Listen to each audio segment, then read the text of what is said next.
game. Tonight we have me, Max, the Game Master. Sarah will be playing Zoe. Hello. Robin will be playing Alan. Hello. Jay will be playing Gears. And he's muted. Cassie will be playing Sunny. And John will be playing Nemo, but he's out walking the dog right now. I just want to give a shout out to a couple of people. First, Robin is having a birthday today. Thanks for joining us on your birthday today, Robin. Birthday. Woo, happy birthday. Thank you. And two of our patrons helped us out with coming up with some cool game ideas in PC-wise. And I'm going to do a quick shout out to Ryan Broadhead and Eric DeMage. Thanks so much for giving us some suggestions and ideas. They're really great. Hopefully we can showcase your NPC ideas well tonight. And how did they give us suggestions? She makes a good point. We asked for suggestions from our patrons because they subscribe to the $5 a month on our Patreon site. We reach out to those who support us, and they can help build content with us. That's how they did so. Did I miss anything on that, or is that pretty much on the spot? Cool. First time ever doing it. I was a virgin before that moment. Oh my. I hope everybody's charged their mug with the necessary drink. Tonight for me it's vodka and Coke.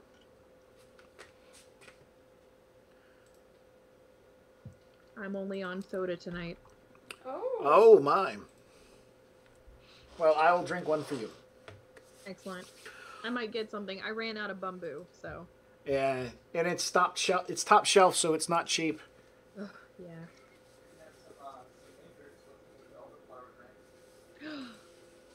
She is excited. Oh. After you get all that taken care of, can you go turn the AC down by about 2 notches? Yes. Thank you. All right. So tonight's game, we're going to be starting off with Sunny, and she's going to be having a meeting with one of her contacts. So I'm going to kind of work on painting the scene here.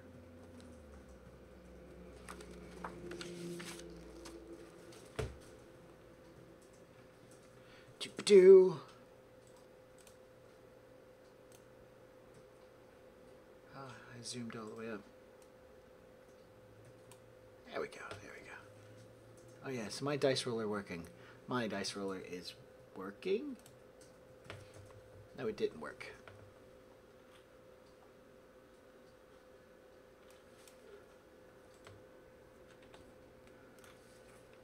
Oh, it does work. It just doesn't work for those dice. Fair enough. All right, good deal. A 4 and a 5. Okay.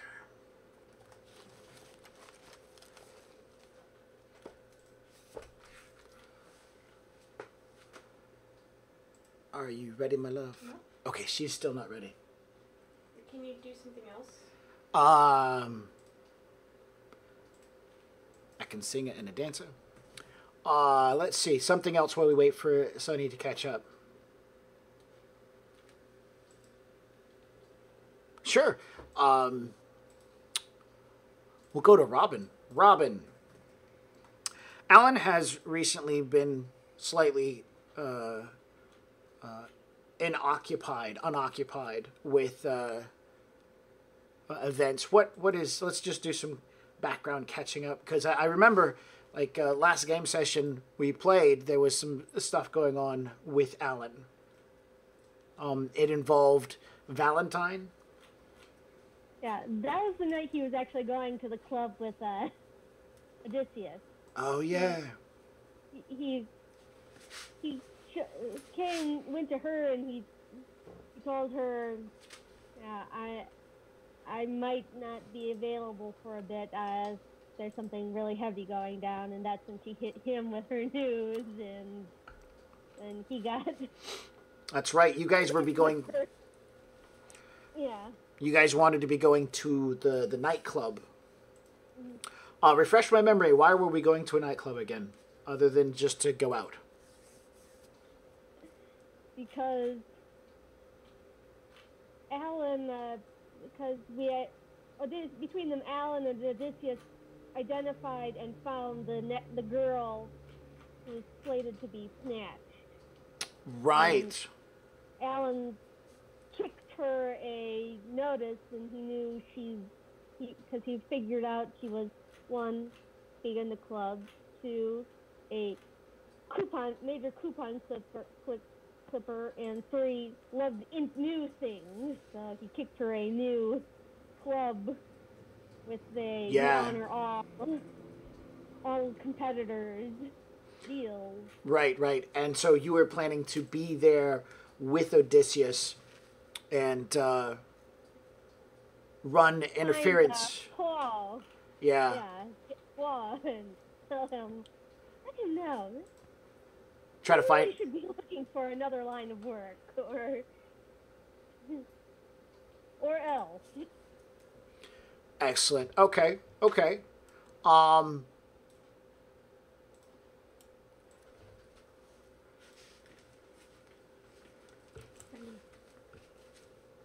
Yeah, just hoping that it's actually no. It was hoping to rescue the girl, and since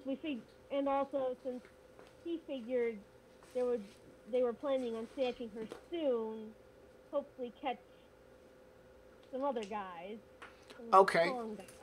That's pretty extensive and intensive stuff. We're not going to touch on that because that's side story stuff, and we're moving forward with our forward story. You're right. I remember that, and so we're going to role play that session out at some point in time, just not today. Go ahead. And about the Watcher ritual, he did not have it, but he has enough experience points. He could have bought it and studied it during his downtime. Good. Make sure to add it to your character sheet and deduct the necessary karma. Yep. So going to that club is going to be a game session that we do, not tonight. That side story, we're going back to the main story, which involves the Mafia, Lucky, his wife, stuff like that. So, you, me, John, and I believe Zoe was supposed to be providing some sort of Matrix-based support. Yep. All right. So whoever you're getting to go, we'll definitely need to kind of converse over that and plan an extra day via a game session for you guys to go bust up this nightclub and create problems. Just for me, this Thursday work. This coming Thursday? Yep. I don't know if it works for any of you guys, but works for me. Okay. It's your call. That's your Thursday with Jacob. Well, I'm just throwing it out here. Okay. I'll keep a mind on it, and we will, in the Skype channel, we will keep that chat available so that we can talk about it and work out a scheduled date. I don't want to say yes, I don't want to say no, because I don't know what other people have as far as that day goes. I just wanted to throw it out while everyone was here. Okay, great. So before, and Sunny, she's ready to play, so we're going to do one other thing. I want to discuss karma with you guys. It is to my attention that I am a karma miser and that I don't give out a lot. So I wanted to kind of give an opportunity for you guys to present some sort of karmic benefit. I'm going to provide you an opportunity to give your character a vice. A vice is generally a vice. Drugs, alcohol, driving fast cars that they stole, stuff like that. Some sort of vice that your character will do during the game session. Now, it's important to note that this is for a karma bonus. Your vice is something that you can do and it will not derail from the game. If you do it and you derail from the game, you won't make as much karma as you would normally. If you do it and don't derail from the game, maybe even move it forward, you'll get more karma. If your vice overlaps some sort of drawback that you already have, I can give out more karma. So a vice is generally going to give about 2 karma a game session and present some sort of role-playing enhancement for your character. Vice that, and it has to have something that is viable, dangerous, maybe illegal. If your vice is playing the hammered dulcimer to 3 a.m. in the morning, that's worth a karma. Yeah. And I'm not saying it's a bad vice. Some people are addicted to such great things as producing music, even to 3 a.m. at the complaint of their neighbors.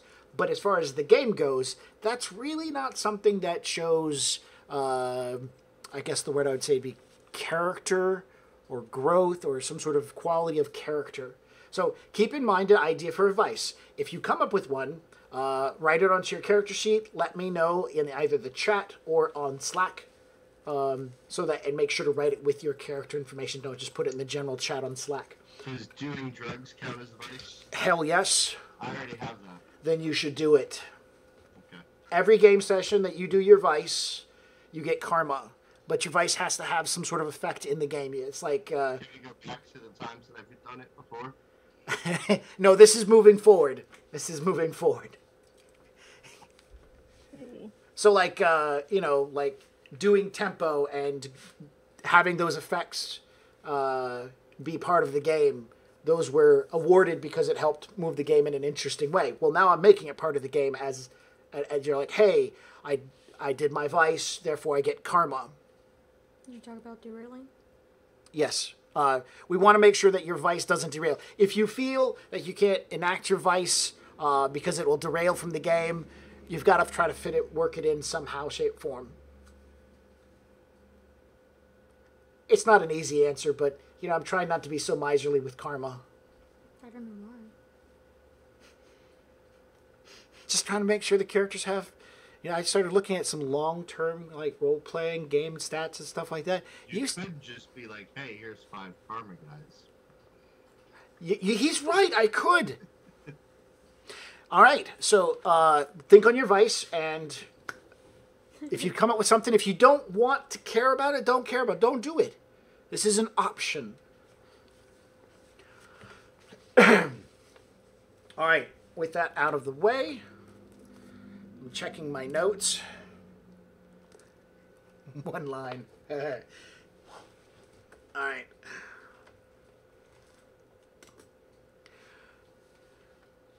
It's middle of the week. Your second to last appointment is currently sitting in your waiting room. It's one of your new patients. You've probably seen them at least once or twice. I remember we had talked about new patients. Right. But we just haven't developed into them. Right. So I can only imagine how you're eager to move forward with this next appointment. But as you wait for, the appointment time to arrive, a message comes through on your phone from Lucky, asking for a meetup, saying that it's important and it's about old work. Okay. I'll respond. Where at? One moment. Isn't it a...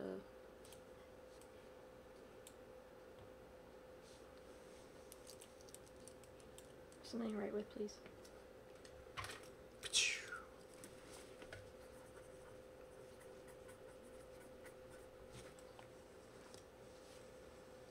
That's what we talked about. Okay. That's right. You're right.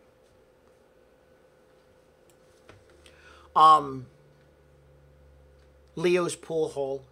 Okay. In Sonomish. Which is definitely... That's really far away. Yeah, it's pretty far away. Can't be something closer? He will say back, no, I needed to be as far out away from people. It's actually a pretty hick area. Yeah, I know. That's why I asked. Well, it needs to be far away.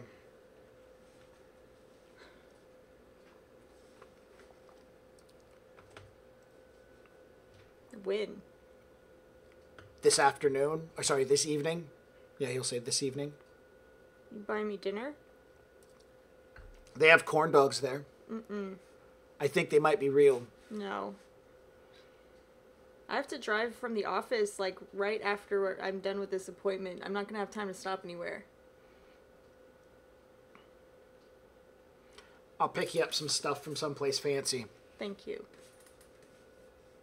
Corn dog. It's like in my head, I don't say that. I'm like, seriously. And on the other phone, he's laughing. Corn dogs. Goddamn corn dogs. So, Nancy, not prying into your business, ask if you want to see your next patient, if you're ready. Yes. And the young woman slides into your office, and actually, we won't use a new patient. We'll use an old patient. The woman who is believes she's orcish. Oh gosh, isn't she like out of my system already? Is she? I really hope so, because I'm tired of dealing with her. Okay, then let's see who else we had. I mean, like, unless she's making progress, it's not my problem anymore. She's not trying. And so... guessed she had an identity crisis. Yeah. She's not trying, and she's not taking her meds, so, you know, she's got, like, strike 2, so if she's coming in today and saying that she's not doing the things that I told her she needs to do, then she's blacklisted. I've already told her this, too, so... Well, I mean, I'm assuming that since she's paying out of pocket, she might actually be making effort. Okay. Let's see. We should either do a dice roll or should we ask the audience? Do we have anybody participating yet? I think there was a couple people. Let's see who's here with us on the Twitch to reach out. Ann Guest is a woman with an identity crisis problem. She's been coming to Sunny for quite some time. She has believed that she's a variety of people, but lives in a slight delusion and doesn't apply herself to the medication that Sunny has prescribed to her. And for at least a year now, it's been going to be a back and forth of, I need help. The doctor would provide help, but the patient wouldn't listen. So I'm going to reach out to the audience. Do you guys think that we should move Sunny forward with new guests, with new patients, or should we have Anne actually show some progress? Let's see. Because there's some people there. I don't know if they're just listening or if they have the capability to respond. So We'll give a few minutes.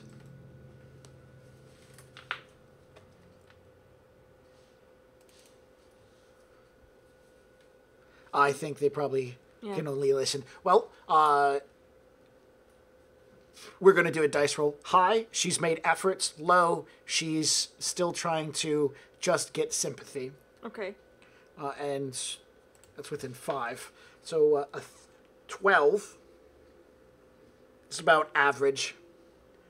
No, that's more than average because that's 18. So 12 out of 18. Yeah. Well, 9 and 10 is about average, so it's a bit above average. We will say that Anne has made efforts to start taking some of her medication, and so during the meet, she complains about the side effects and wishing to know if there's like some way there's some other medication where she doesn't have to deal with the side effects. And pretty much is how we want to roll into that. Okay. And so you spend the next, what is it, like 30 minutes? How long is a normal appointment? Like 45, 50. 45 to 50 minutes. You spend the next 45 to 50 minutes. How do you... Well, I'm waiting for, like, because you're saying she says this, she says that, but she didn't actually say it yet. So. Okay, so you want me to role play? Unless you don't want to. I was just going to run through this and say how you would respond as to kind of like generalize it and then move forward to the meeting. Okay, then yeah. So we do stuff. I don't blacklist her. Problem solved. Okay. The meeting gets, the appointment gets over, and you get a chance to step out of your office into the heavy downpouring rain of Seattle, getting ready to head to Sonomish. I forgot where it's at. Yes, it's not too far north. So you just gotta go from here. I'm saying it's too far north. It's too far. Okay.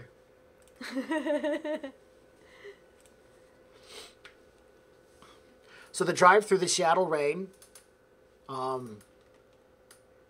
is pretty okay. Traffic isn't too bad this time, middle of the week. Most people are getting off work. Mm-hmm. You've jumped onto the highway. Mm-hmm. In your not, what's the word? Antique-like car. Yeah, it's got the classic license plate on. It has power steering. No heads-up display. No, it doesn't have a heads-up display. No sort of... It has anti-lock brakes. No sort of display on the dashboard to let you know where you're heading to. No, it doesn't have a GPS installed. Yeah, I have the little thing that my comm sits in still. The little comm dock that has my little GPS map. I'm working on 21st century technology, right? Is that no 20th? I don't know.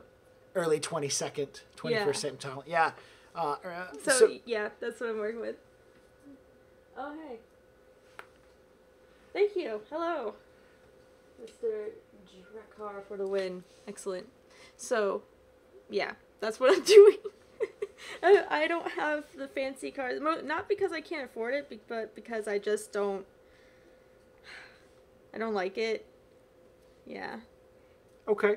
Probably even got one of those little plastic discs that has a fan behind it that blows over to kind of give a scent to the car. Oh man, maybe I would. I don't know. I don't really. I never thought about that part before, so I don't know. The drive to Leo's pool hall is pretty good. Yeah. You get off the highway. Mm-hmm. You start taking a couple of back streets. Are you going to do a scene shift? I'm not sure what you mean. Okay. What we talked about. 1 second. You're focusing on me when really you need to focus on the interaction with Mickey O'Hare and the whole thing back there, because that needs to be highlighted. Oh, right. Yeah, I should probably leave that with you driving through the rain, talk about your car, and then go to that. Yeah.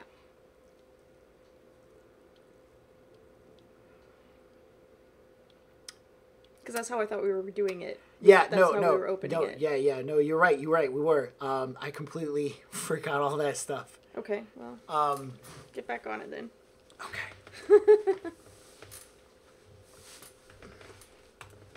Okay. So, change of point of view, huh?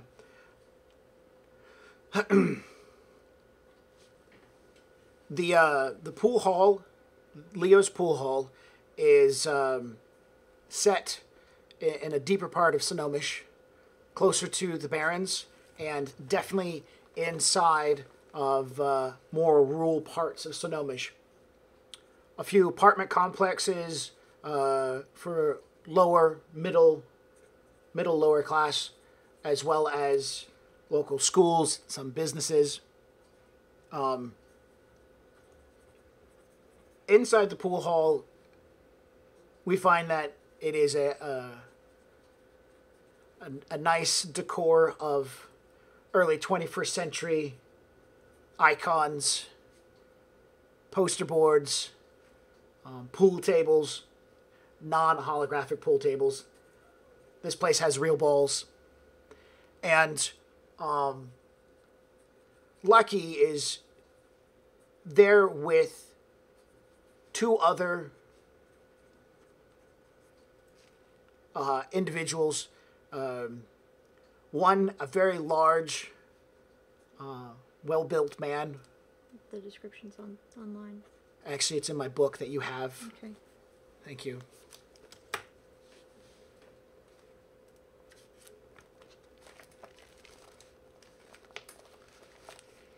One is a red-bearded giant of a man, bigger than most orcs, and with a very nice smile. He's dressed similar to Sunny in a pair of slacks and a button-up shirt. To Sunny or to Lucky? Sorry, to Lucky. You want to say that again, please? He's dressed similar to Lucky in a pair of slacks and a button-up shirt and nice shoes. Shiny shoes? No, his aren't shiny. Lucky's are shiny, but his aren't. And I will get the other description here in 1 second.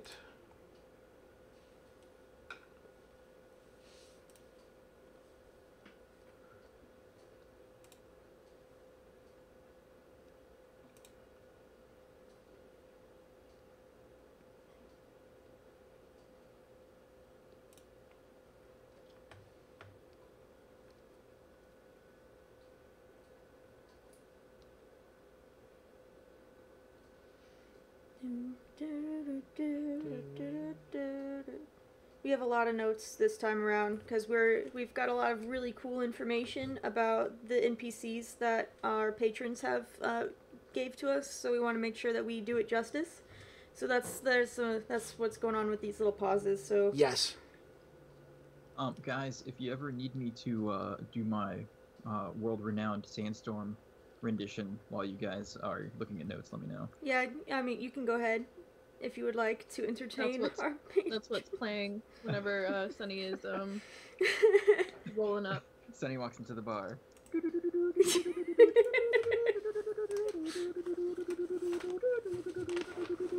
I'm sorry, that's literally the only song that I can do. That's the only song you know.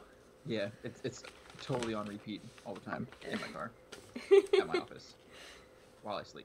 I hope not. Yeah, Sandstorm never sleeps. so like I know he has the description of her here, but was there a description for the Italian illusion? Just probably the generic-ish kind of thing. It's short though, still short. Biological, positive relation, magical school, butter on, just brief, initial coldness, case. It's most likely towards the end. Mafia, recognize, very comfortable. Doesn't.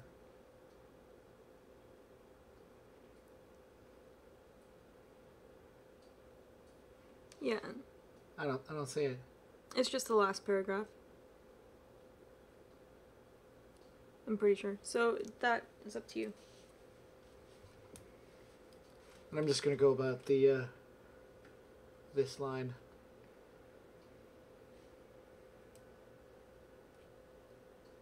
That's all I'm going to describe the other one as. Okay.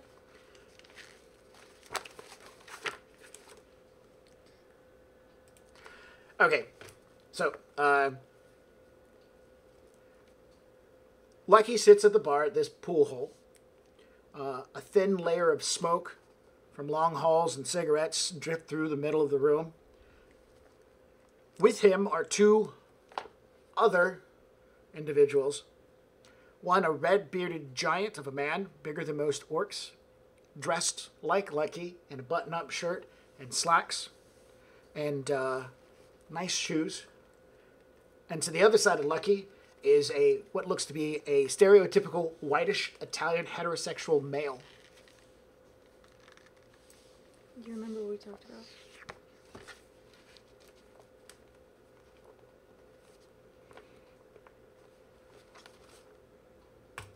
Yes, but I don't remember the person they were talking to. Well, it doesn't really matter who No. I'm talking to. Yes. So, do whatever you want, but I thought that was really cool what we had thought of, so never mind. I'm not trying to disappoint you, but I did totally come up with that and didn't write any of it down. I apologize. I should have, but I didn't. I do remember it now that you wrote it down and pointed it out to me. So Okay. I have to work. I have to work for this. I have to work harder on my notes. I got that.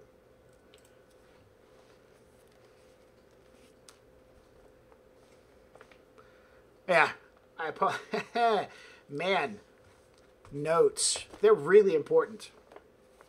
Drop the bomb on this one. Okay, so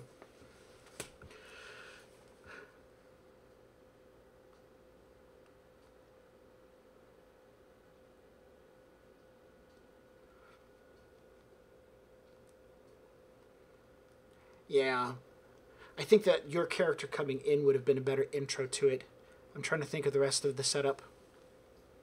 Because they're in the back room at this point in time. Yeah. So your character coming in to the front and looking for correspondence. That's kind of I think the general direction where the story should probably have gone to, instead of what's going on in the back room. Okay. Because, I mean, what goes on in the back room and then he comes out? Mm-hmm. Yeah, no, let's do it that way. Okay. I got it. Apologize. I got to get stuff straight in my head and spend more time making these notes on paper so I don't get so confused. So,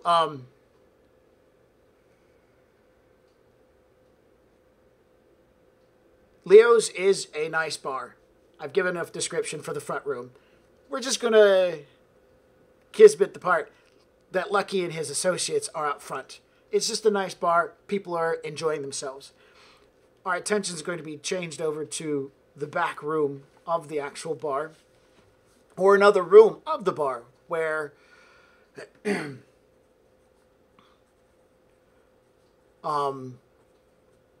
Lucky is in a darkened room with three other individuals. Once again, I'll give a short description. The large red-bearded giant, the stereotypical whitish Italian heterosexual male. They have another individual who is with them, and this is the key point. He is what looks to be the best description of a Eastern European man who is currently handcuffed to a chair. When we come into this view, what's important to know is that the man looks in duress,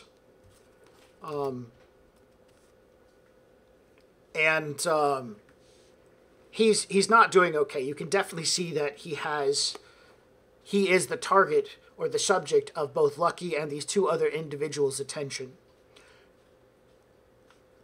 When so we start off with Lucky looking to this guy and saying, how long have you been on Van Zant's payroll?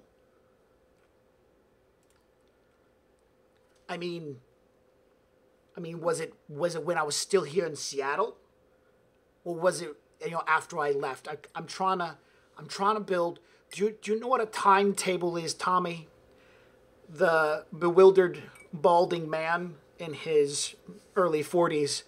He says, yeah, Lucky, I do understand. Look, she was paying me really good money, and I was in a spot, and you got to understand, I was just trying to do for myself and my family. And Lucky goes, yeah, and I understand, and I'm trying to do for my family. And so now I'm trying to build a picture. Like painters, they do painting stuff, and they have to kind of get an idea where they start and finish. It just doesn't happen at one moment in time. So I'm trying to paint a picture of how long this bitch has been involved in my business. So, Tommy, what I want you to do is I want you to start thinking about, the things that are important to you and all that. And I want you to kind of help me out. So I'm going to start writing down things that you talk about. So, like, you are responsible for getting information from me and my organization and getting it to Van Zant. So, like, you went through some of my, documents and stuff like that, right? And you got it over to her. How would you communicate? You had a phone number or something? Maybe it was an email? Oh, no, that wasn't it. And so the conversation kind of trails off for a minute or two, while the large man seems to be working with a bag at this point in time. I bring it up to the table and adjusting it, and Tommy, or Thomas, actually his name is Thomas Richter, works as a lower manager at a warehouse of a local distributor. Basically, they ship out stuff and they organize trucks to deliver objects to people's houses. So that's kind of where he fits into Lucky's whole scheme of managing his business.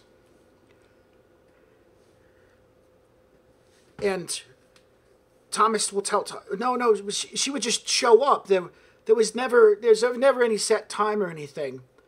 And he's, Lucky kind of nods. I have a problem believing what you're telling me because she is a very punctual individual. She works really, really hard at making sure she's on top of everything.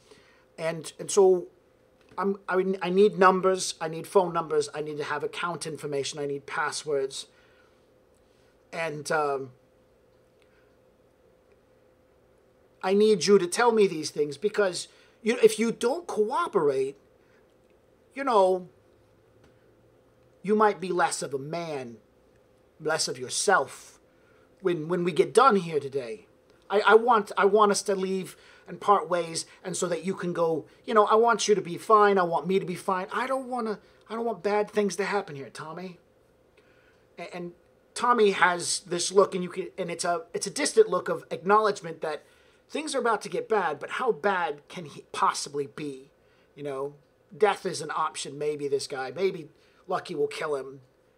There's been rumors that Lucky's been taking care of problems amongst the family, but Tommy's nowhere near a part of the family. Tommy's just a contact. I mean, who would burn a contact like this? And he realizes he'll use that against him. Lucky, look, I'm just a contact of yours, man. I'm not even part of the family. If you burn one contact, everybody else will hear about this, and it's going to be hard on you. Lucky nods. You're right. It will be. That's why I just want you to share with me, numbers, passwords. You can start telling. I'll write them down. And Tommy wises up and decides that protective shield of I'm a contact, you don't burn your contacts, will save him. Lucky waits for a moment before he puts down his pen. All right, I got a way to make you talk. It's a nutcracker. And Tommy gets this really kind of like bewildered look on his face, like, was this some sort of torture technique? You're going to bust my balls? He says, it's just not worth it. He's like, no, it's an actual nutcracker. It's a Brazil nutcracker. It's this, and he goes over to the bag that the large bearded man is fiddling with. No, it's right here. And he pulls out these two pieces of wood that are carved and ornate and dark colored texture. With a screw in between with a screw in between them. So. And he pulls out, it's a Brazil nutcracker. Brazil nuts are really hard. You put enough pressure on them and they can break anything. Really, really effectively. And the large bearded man walks over and immediately... When do we get to hear his name? Oh, the large bearded man. We shouldn't call him that. No, because he has a name. So when he pulls out the pieces of wood, he holds it and says, it's a Brazil nutcracker. He hands it over to the large bearded man. He goes, here, Mickey, you know what to do with this. And Mickey O'Hare walks over. He's got a very strong grip. He's a very big guy. And he's really been loyal to the Luciano family for a very long time. But he's not part of the Luciano family. He's a relative. That's a very good word there, a relative. So he walks over to Tommy, or Mr. Richter, and he immediately folds up his left pinky and jabs it into the large orifice on the Brazilian nutcracker. As he starts to twist the screw, Lucky begins to describe how this is going to be fast. This is not going to be fast. It's going to be a slow, excruciating crunch. There's going to be a lot of pain involved, but then there's a knock at the door. Oh, there's not a knock at the door.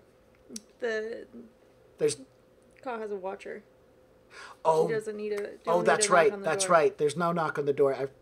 So, as the screw is being twisted on this nutcracker, the Italian guy standing to the backside of the room clears his throat, and Lucky looks over, and there's an exchange of nods, and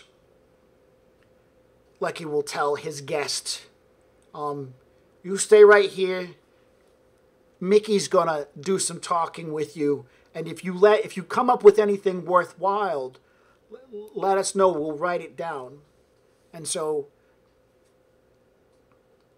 Lucky gets up and heads over toward the door and makes a hand gesture for Caw to hang out in the room. To hang out or come with him? To hang out. I think they'd hang out in the room, and then he'd come out, he'd meet you, and then he would, because I mean, he has no reason to hide what business he's doing, but the conference room or the meeting room. Hang on, let me think about this. Yeah, no, he wouldn't bring her into his work like that. That's true.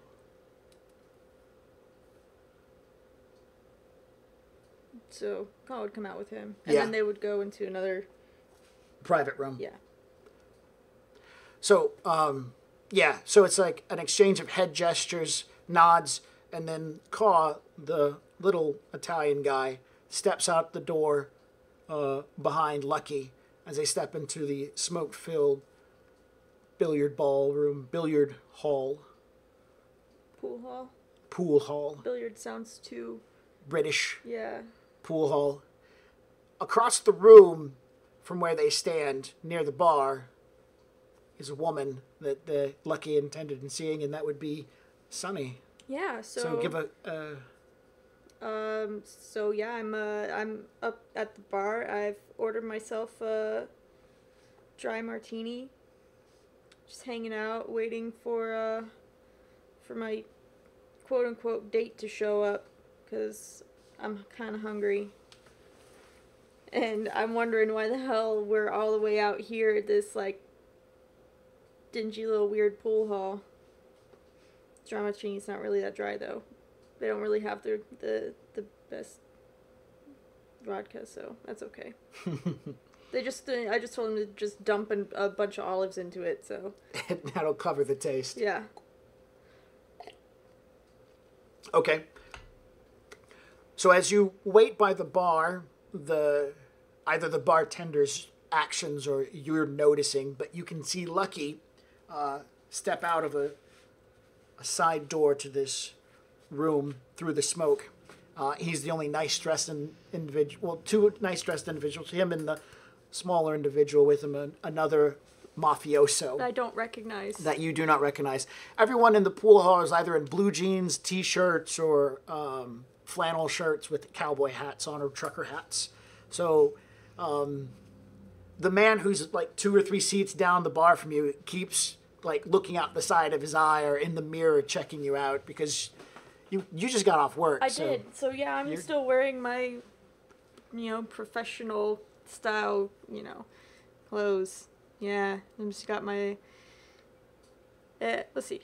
I probably have like a lavender cardigan and a pencil skirt, just because that was comfortable at the time.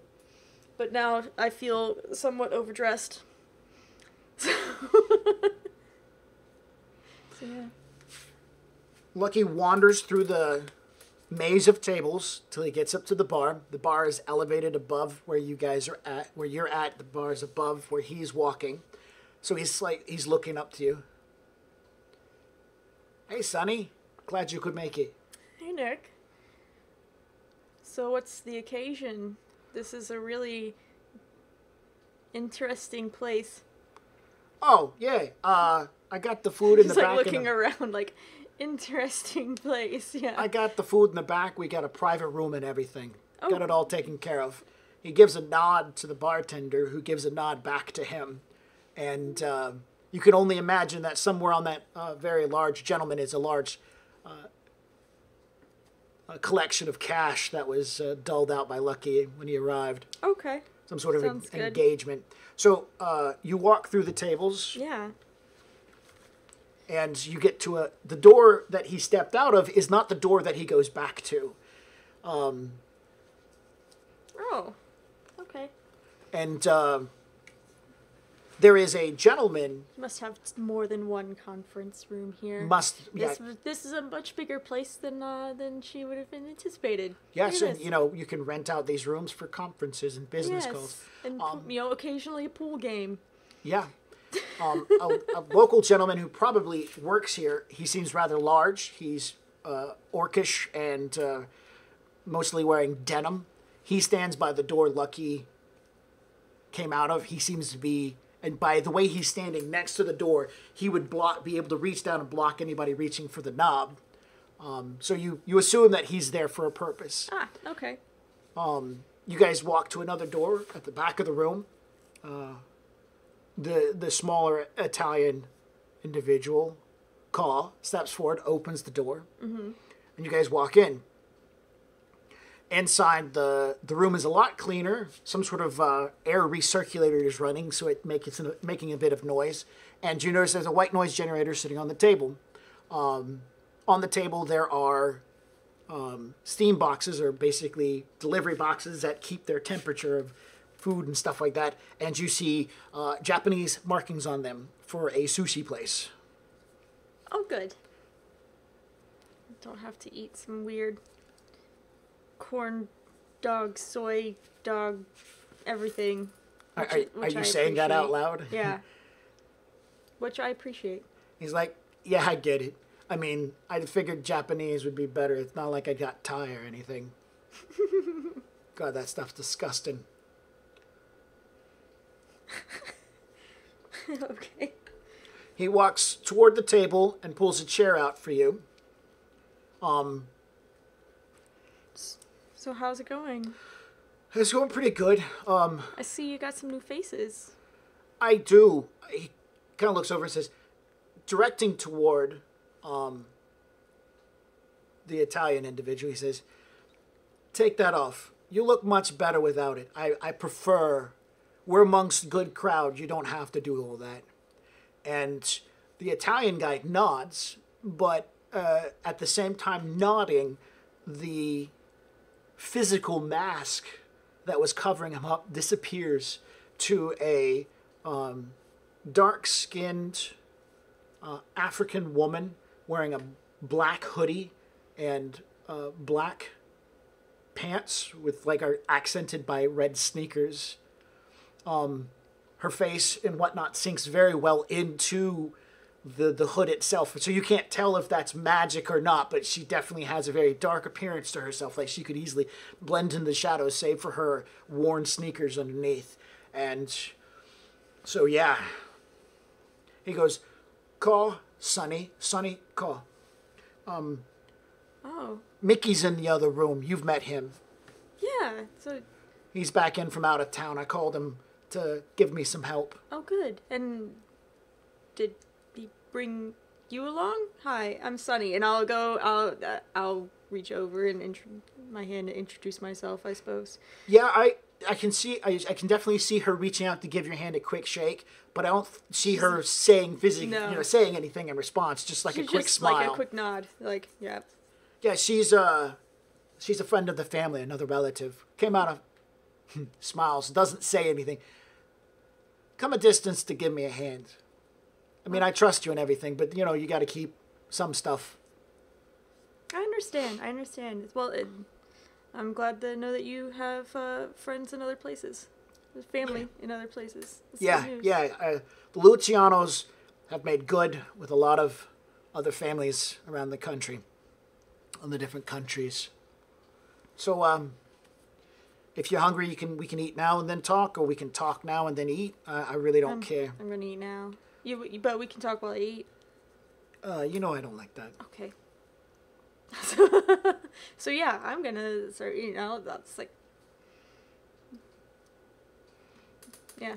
All right, you start eating. He directs Call to grab something. She'll grab like a box of rice and just stand near the door and eat. And so you get a chance for some idle chit chat. Mm-hmm. How's business? Business is good. Okay. Yeah. Business is good here, somewhat. Yeah. Somewhat. Seems like it's turning around for you. It's a struggle. I'm fighting uphill. I really am. I mean, So Yeah. I've been cleaning out the closet, getting rid of skeletons and stuff like that. Ah. How's Jess? She's good. Yeah. She's really good. I've been working on a lot of different issues that I have. You know what I'm talking about. And I'm doing better.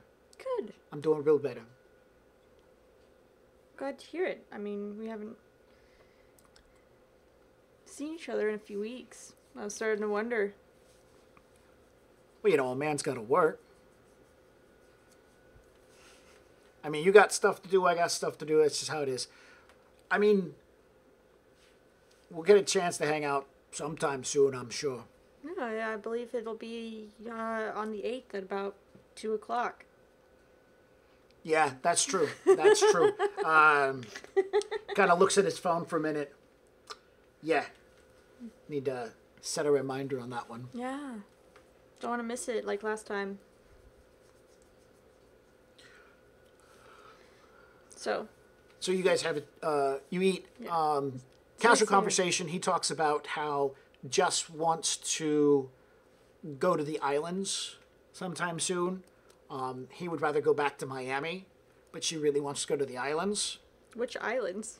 The Caribbean islands. Oh. He says, I think that's what she's referring to. I'm not sure if she means Hawaii, but she keeps talking about going down to the islands where it's nice and warm and, you know, drinking rum on the beach and stuff like that. And I'm not sure exactly which islands she's talking about. And he laughs about it. Okay. So why am I here? So I'm ready to move forward and take care of problems that I'm having with Jessica's mom. I'm ready to get that out of the way. You are? Yeah. Look, I feel that at this point in time, I've cleared up enough stuff that if I can take out the head, all those others who are still mixed and mingled in and loyal to her, or made efforts to be loyal to her, it would shake up the tree a little bit. She'd be out of the picture. I'm sure Jessica would be exceptionally happy about that. Okay. So what do you want me to do about it? I would like you to take care of her. You know I can't do that. But you know people who can. Oh. Yeah, I do. I want to hire you to hire people. No, that's not what he would say. When you say, yeah, you can't. Yeah. He'll just nod in response. Mm-hmm.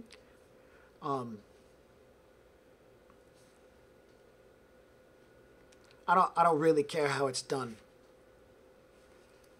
I want her out of the picture permanently. Okay. I'm pretty sure that's not going to be an easy fix. No, of course it's not going to be an easy fix, but the way I look at it, something like this might cost me, what, about $300,000? You might be paying me $300,000, but that's not going to be the final figure. All right. I see how this goes. Now you're going to come back with a different number, and then I'm going to say another number, and we're going to do this for a little bit. I mean, if you really want to go that far, or you could just give me what I want, and we don't have to worry about any of the dickering. What do you want, Sonny? Double that. You know, honestly, considering how high up she is, you're probably... I would say $1 million, but I like you when we're friends. Don't cut me any slack at this point in time. I'm being honest. I mean, she's got guards around her and stuff. This is not going to be easy. I tell you what, I'm okay with that. Yeah? Yeah, I'm not kidding you. I've worked really hard to get where I'm at this point in time. To make my wife happy, I'll gladly pay that much to kill her mom. Okay. Now, I won't go any higher, though. Alright, that, I mean... Are you sure? You're apparently doing really well. Look, I am going to be cutting close to cutting the bank, but there's a couple of deals, like Vegas. That is true. I'm expecting a big payout from Vegas. Well, we're gonna have a big payout from Vegas. We've got, like, on the 8th. Gonna be heading out there, so. Yeah, I know, so I'm hoping for a big payout. Fine. So if I've also made some... Anyways, you don't need to know all my business. Are you sure I don't need to know At your this point, business? the conversation gets cut by what sounds like an extremely loud scream from somewhere far away, or maybe a muffled scream nearby or something. I will pause what I was about to say and be like, Son, Lucky looks over to Kaw, who stopped what she's doing and taking a few steps back toward the door. He gives a nod, and then she will step out the door real quick. having some issues with your new friends? Or old ones? Oh, just, old ones. An accountant who accounted for a little too much.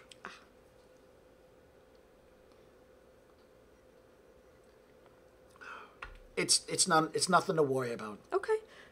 That's not why we're here. So yeah. You give me $1 million, I'll get the job done. What kind of time frame will you give me? What kind of time frame do you need? I'd like it to be done, like, before the end of the year. I mean, I don't know how long it's going to take for you to plan this out. She's got some high-level corp security around her. You know, if I say, considering now it's, April? I don't want to rush you or anything, so can we get it done by August? I don't know. I don't know. Okay. So it's an open time frame. You don't need it done by next week. No, but I'd like to have it done before Jessica's next birthday, which is in February. So that'd be a great birthday gift. FYI, honey, I love you so much I killed your mom. That sounds doable. I like that. Almost a whole year. I don't think we need that much time. Okay. We've already done a whole lot of investigating. Oh, good. Good. That's good to hear. As you notice, I have new friends. I saw. They have no relation to any of my old friends. So a bunch of my old friends have no idea that, and the information's not going to get back around that you and I have met. So pretty much I see this as no one's going to have a clue that I'm getting you to take care of this for me. Ah, well, that works for me. Yes, I hope it works for you. Yeah.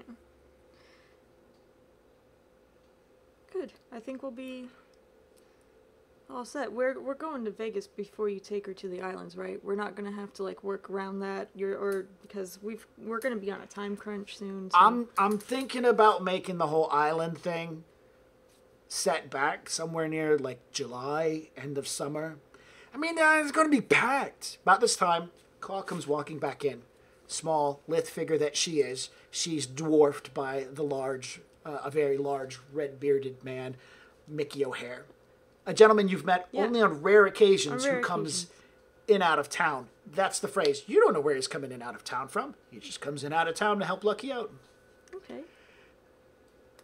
Mickey comes in carrying a bag and with Caw in front, and he'll smile and give a wave because he's met you. Yeah. He's like, "Hi, Mickey. How are you doing? It's good to see you." As a gregarious man, he smiles back and says, "I'm doing pretty good. How's everything?" Everything is fantastic. Everything's going pretty good for myself, too. And he's wiping what looks to be like blood off his hands with a wet wipe, and he throws it into a bag that Caw ziplocks up and sticks it into the duffel bag. "I am starved. Lucky." And he's like, "Yeah, come on, Mickey, have some food. Come on, sit down. Everything got taken care of?" "It's perfectly fine. I've got everything under control." "But you're in here." He's like, "Yes, I have everything under control." "Good deal."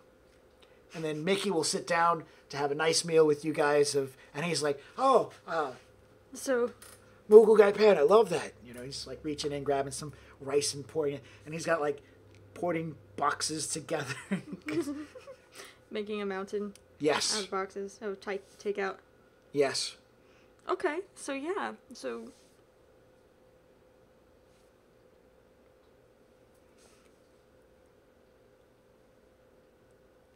How much of your arsenal can I borrow? Not the people, just the tools. Oh yeah, I wouldn't advise getting access to any of my people. You don't get anything special into my heart or to my wrists. Those are mine. No. I'm talking about, ammunition. Oh, Anything that we would need to get a hold of. I mean, I can pay you for them with your own money. I'll deduct it, but what I'm saying is if you don't bring something back, I'm going to deduct it anyways. I mean, I can get you access to stuff.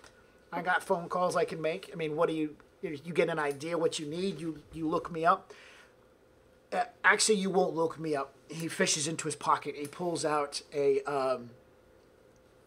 phone, just a simple, cheap phone. It has some sort of blue box on the top of it, and he says, you can contact me through this thing. Do I recognize what it is? Is it just another phone? Or... It's a phone with some sort of additional attachment to it. Okay. What's with the little blue bubble? Mickey says, that's an encryptor. Oh. Yeah, I found it surfing on the Matrix, and, I do that stuff every once in a while. I don't know really how it works. I just know how to plug it in and turn it on. Okay. So yeah, I'll let you know once I have an idea of what we need, and then we'll go from there. Excellent. So you guys eat. Mickey wants to ask questions, how things are, what you've been up to. He wants to talk about the time you guys went to the casino. He wants, do you remember doing this? He's allowed to remember, this was a great time. And, so he's... It's like, do you remember that time where I beat the shit out of that? Yeah, and he talks lightheartedly about this stuff. Yeah. Remember that time we went to go pick your wife up from that guy who saved her, and she shot at us? Oh, that was funny. I love that. And so he's very happy about everything. Claude doesn't say much, but just smile and listen. She sits back. You notice the way she angles herself? So she's angled toward Lucky in a way like directed toward, while Mickey is just like all over the place. Yeah, like she's very focused on her job. Yeah. Okay, that makes sense. So especially if she's from out of town. At some point, Lucky will lean over to her and say, everything going okay? And she'll just give a nod. You ain't seeing anything? And she'll shake her head. Is our friend still okay in there? She'll nod her head again. Like, you're like, okay. Yeah. And she's, you don't know. I mean, you know what? I'm curious enough now and, like, comfortable she's not going to come right out and, like, attack me or anything. Because she's looking very serious. But I'm going to astral perceive. Can I do that? Yeah, you can do that. Just to, like, see what in the world is going on with this woman. Because it's obviously that she can do magic because she did the physical mask thing. Mm-hmm. So either she did it or somebody else did it to her, but pretty sure it's the first one. You can see her astral fingerprint is very, very pronounced. Sitting on the table, there's some sort of spirit thing. It's a shadowy looking spirit creature with a hoodie on.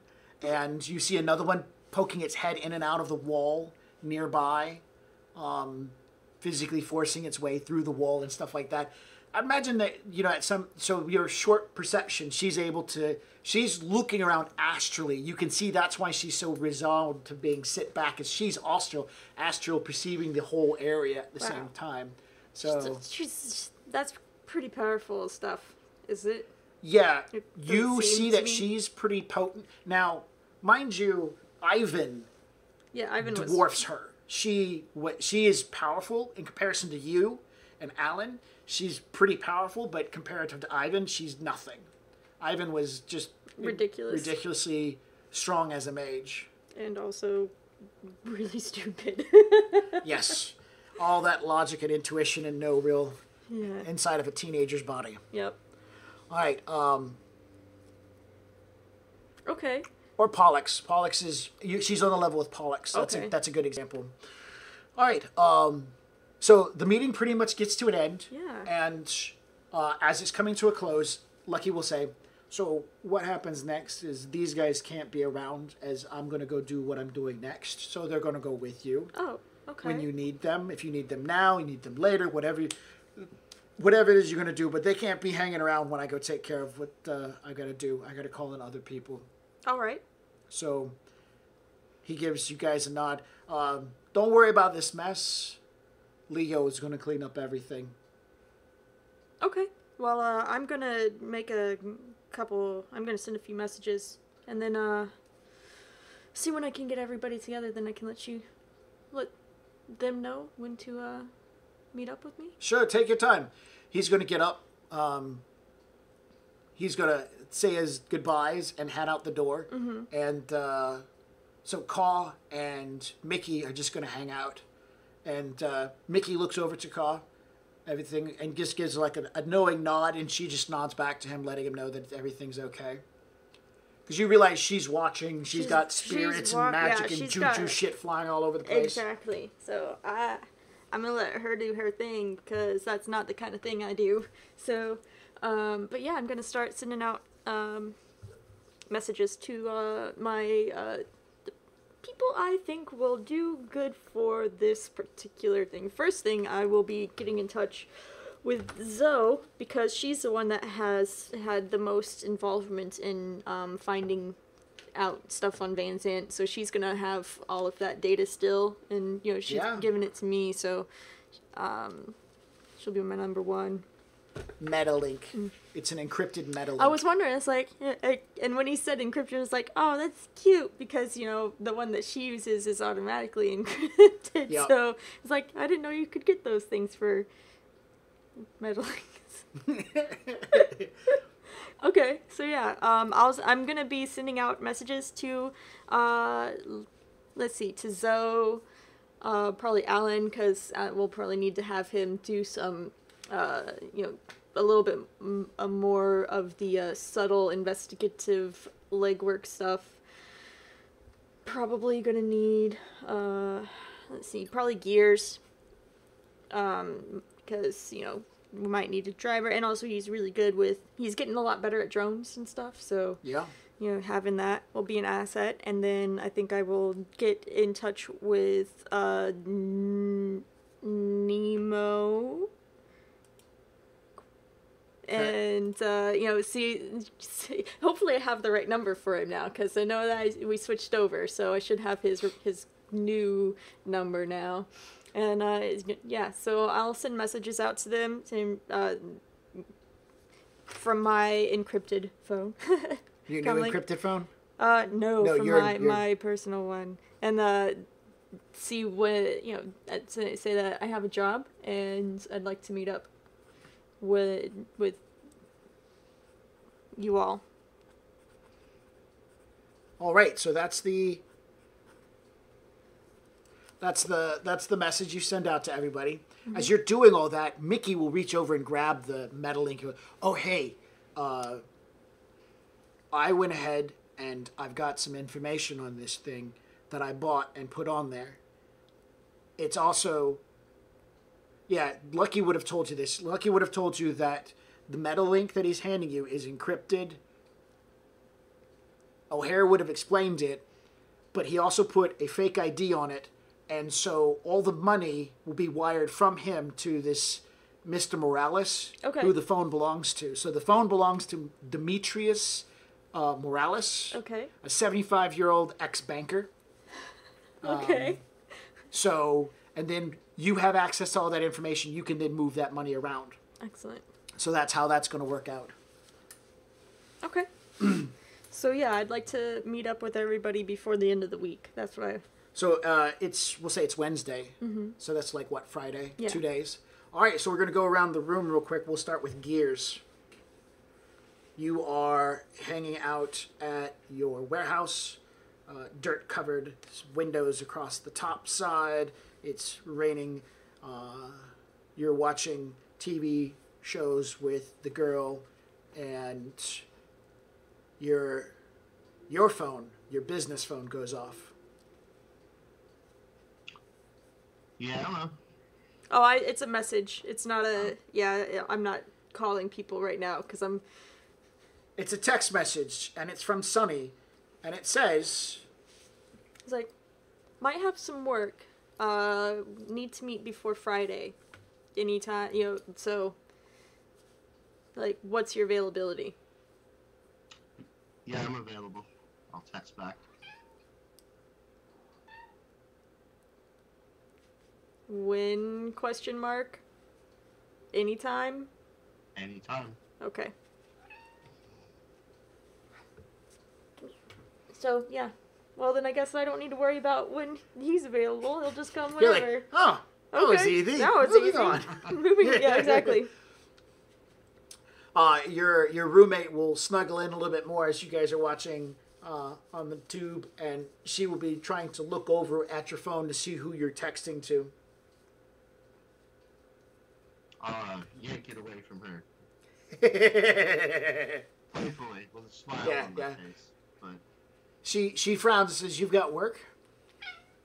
yeah, sometime. I don't know when. Okay, yeah. So playfully, you guys watch TV, you have a good time. It's trying to showcase that she's trying to be like part of your business. Little nosy. A little bit nosy. All right, we will move over to Alan. You are in your apartment. You are currently have your tools set out. You're making fine-tune adjustments to your dulcimer. And as you're doing so, you just got finished with an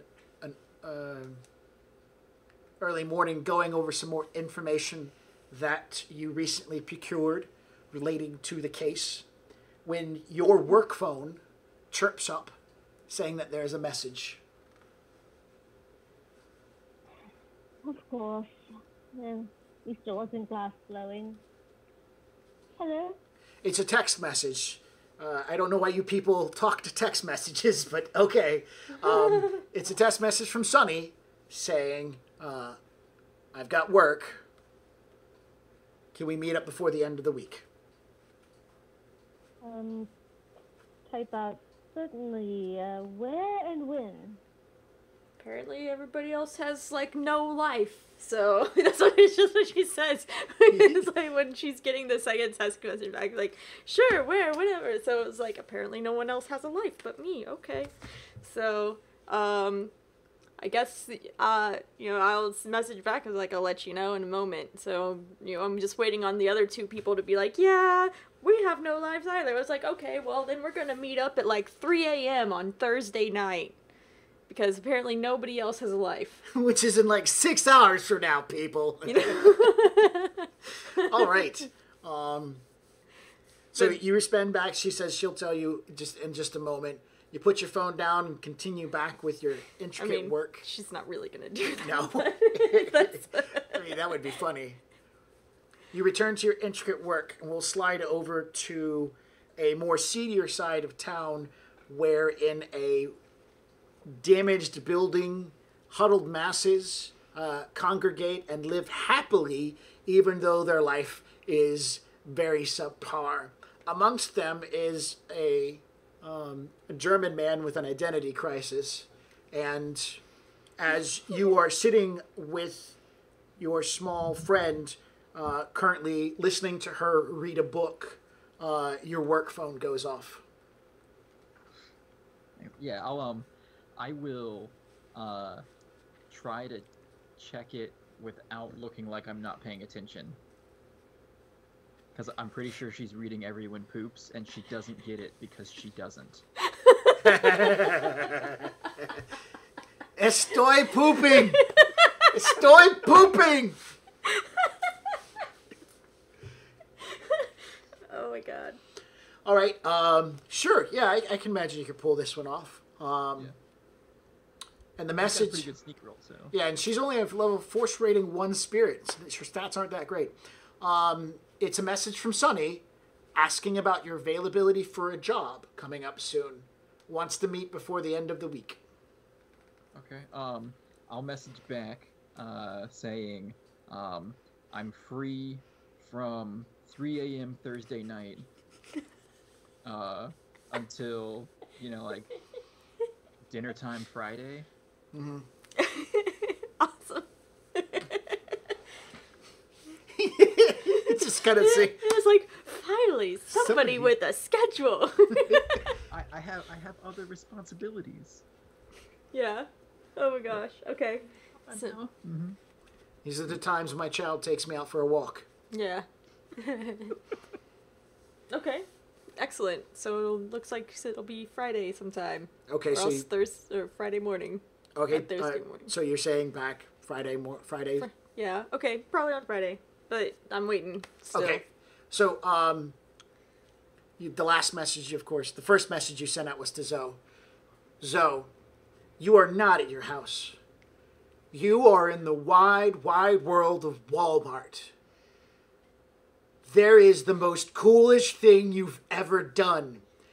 You now have the ability to look at barcodes and know what they say just by looking at them. You can be like, nope, that's priced wrong. Nope, that came from this distributor. The amount of information that comes out of those things is incredible. Also, those little dotted pads, the little iconic things, a bunch of dots that are supposed to project an information to a computer. You read those too. It's a shit ton of fucking numbers. The QR codes. You can read those things too. QR codes that are posted on buildings. You walk by and go, oh, this is here for garbage men. Oh, and it hasn't stopped. It has been the world's funnest thing to walk around. It's like a world of information has opened up before you. And so as you're in Walmarts, wandering around, all of a sudden you realize you're about to get a text message. And you do. Doo-doo-doo. And What does the text message say?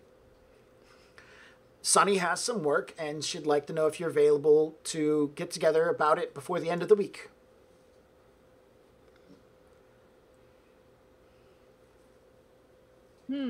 Let me check my schedule. Next place I'm hitting is wandering around Target. Target. And then I'll be wandering around electronics outlet or something. Comp USA. Wait, Oh, no, there you no, go. no, Oh, Comp no, U, they're Comp gone. UCAS. Yeah, CompuCast. That's the second next Radio place. Radio Shack. Radio Shack, yeah. Oh man. Yeah. I'll send back what time, when and where, and I'll see. So only one person has any responsibilities. Check. Keep that in mind for next time. Yeah. I'll just tell them, hey, we're gonna do this now because apparently I'm the only one that has anything to work around. I have a job. No, I mean I No, have a sitting eagle I know. around. I know. I'm just messing. You're so rude. I know I am. Okay, so yeah, I'm thinking Friday afternoon. So it will Okay. be a good one. So Friday, late lunch, early dinner.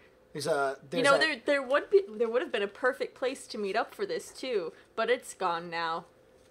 it burned down. Your beer garden burned down. There's There was an the accident. there's the Linda's Tea House in downtown. You've been there quite a number of times and taken Alan there. That's true. They're really expensive but really delicious. They do have really. I can only imagine what it would look like with the five of us in a tea house that's definitely made for people who are retired. So, I can wear one of my pretty dresses. all right, fine. We're doing the tea house. All right. So yeah, it'll be yeah. What did you say? Linda's Linda's Tea House. Tea House. Linda's Tea In House downtown. in downtown Seattle Yep. at 3:00 on Friday. So it's not a. I'll do the description when we get to it. But Yeah. So that message goes back out to everybody. Linda's Tea House, 3 p.m. Not a.m. She would do that, but it's not. It's in the p.m. I'm gonna message back. I can't make it. No, I'm kidding. Well then, I guess I'll talk to you later, buddy. No, okay, but yeah, that's good. All right. I am not going to ask the question if you guys got anything else to do between, because that stuff could be handled some other time. Right now, this is the story, so we're just going to jump. Everybody go with me, Wayne's World style leap to the next day. All right. Linda's Tea House is not a tiny little Asian tea house. It is an Asian tea house, but it is business style. It is roughly about 30 plus tables and a bar. The floor is black, dark black colored wood, dark brown. The tables are dark brown. All the glasses are crystal. The plates are white. The napkins are white. Everything has that sharp business acumen kind of style. The people, the waitresses, the wait staff, the servers, everybody dresses in sharp business style and design. As you're coming up, and for those who haven't been here before, there's a sign outside that lists the appetizers and some of the more casual drinks. They have actual beers here, but the price is like 20 and 30 yen for a beer. The appetizers were like $15 for 3 wontons. Yeah. Or, sorry, 15 yen for 3 wontons. That's just outside. They do that to scare people off because it's not cheap to eat here. They import all their foods or find unique, authentic individuals. And Linda's tea house offers tea. Lots and lots of goddamn tea. All the tea. So, I'm assuming you've called ahead. And Yes. you said, I need a private room Oh, definitely. where I can have conversation. Yes. You swung by Terrence's apartment, picked up a couple extra of his generators, and made sure to water his plastic plant so it doesn't die. I'm kidding. Yeah. It's already dead. And you head over to Linda's. So I'm assuming you arrive before everybody else. Probably about 30 minutes at least. Yeah. Okay. So who else here is going to arrive early? All right, Zoe's going to arrive early. Yep, me too. Yeah, I would, just so I could scope the place out a little bit, because I've never been to Linda's tea house, and, you know, I've got to make sure the area is safe. Okay. Alan, would you Paranoia. be arriving early as well? Yes. I don't know why you guys arrive early. I was taking I arrived early because I didn't really You time manage. No, I didn't time manage too well because I was looking at all of the QR codes that are like splattered across Oh all my god, the that's buildings. so funny. And then like I was like, "Oh, I'm here already. I guess I'll wait." How early would it be? What, 20 minutes, 15 minutes, 10 minutes? An Probably hour. like 20 minutes because that's like a good awkward waiting period. Like getting there and then, "Oh no, I have friends coming. Don't worry." Just waiting in the little like waiting area. Yeah. Yeah, even if you know they're there, I don't imagine. No. Okay. How early would Alan arrive? Probably about half an hour. Okay. Yeah, all these people are gonna be waiting outside. They're gonna That's see great. me walk in. I'm like, "Hey guys, how's it going?" And I walk right by, like, Okay. and then everybody's just waiting outside until I get everything set up how I want it. All right, so John, how early does Nemo show up? Let's see, Nemo, he'd probably show up, or I would probably show up. Fashionably late. No, I would get there 20 minutes early so I could ride around the block and It's just so funny. scope out the area. I love it. And then I would park and walk and hang out at the Starbucks across the street to keep an eye on Linda's. Like a true professional. Okay. And Gears, how early are you going to be? What time am I supposed to be there? 3. 3? At 2:59.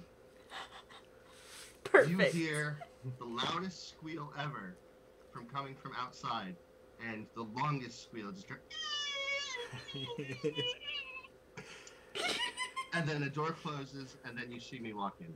That's awesome. So, like, you get out of your car, you tell your car, go park yourself. Yeah. Okay, so I can only imagine that Alan arrives, and as you're standing outside, they ask, as you arrive, so I'm assuming you arrive by cab or public transit? Alan? Yep, public transit. Oh, a bus ride. Chance for a crazy encounter. Oh shit.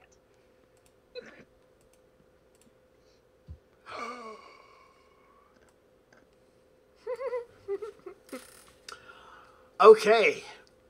Let's see. Something bad that's not going to derail our story too much. I'll lean out to our audience who's watching. What kind of crazy crap that might happen on a Seattle bus could happen to Alan as he takes public transit? And go. Oh, somebody throws up on him.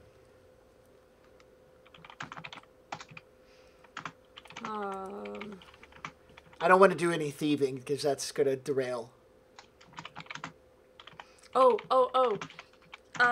A homeless preacher comes on and starts spewing out gospel of some kind. Oh. Drunk hobo tries to pickpocket a toddler. A yodeling kid shows up on the bus. That was from Jenny.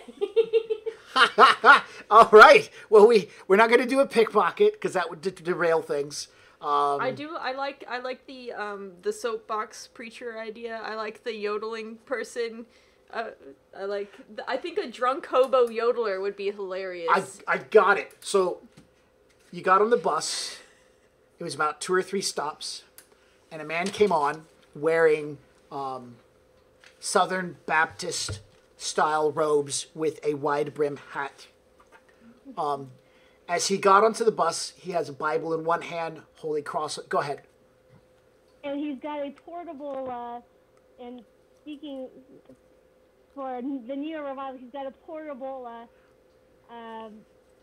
VR machine that he keeps shoving in people's faces. Yes. Oh my God. He's got like a microphone in one hand that's blaring out. At the same time, he's scrolling AR stuff at people, for those people who can see it. And let's say flashing crosses and stuff like that. But I don't think Alan would see any of that because he tries to avoid AR. And then there's also one that gets approached by a mistaken identity with the comment, "We had that night, and ever since you've been in my dreams." You know, so the mistaken identity too. Nice.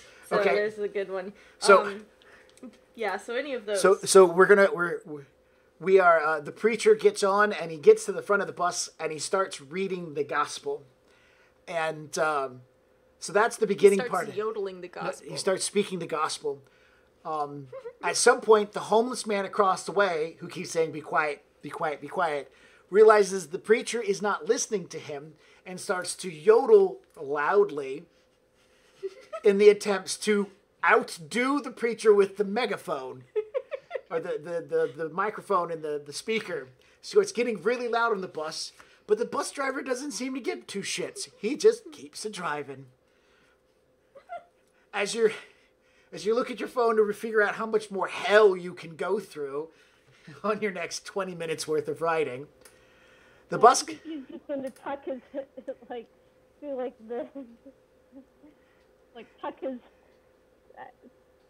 his feet, his knees under his chin and like this, like, No.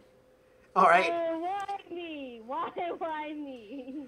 So the bus comes to a stop. There's a lot of noises, people getting on and off. And as you're hiding in your knees like an ostrich with its head in the sand, you hear someone go, "Barry?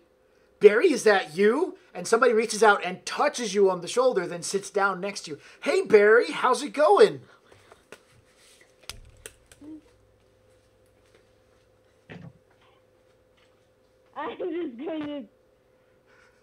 I'm just going to keep ignoring it. Oh, man, it's been a while since I seen you. Since the other night we was out on the, what is that thing called? The barge. Oh, that was such a great time. You been doing okay since then? I know you got pretty sick that night. And this...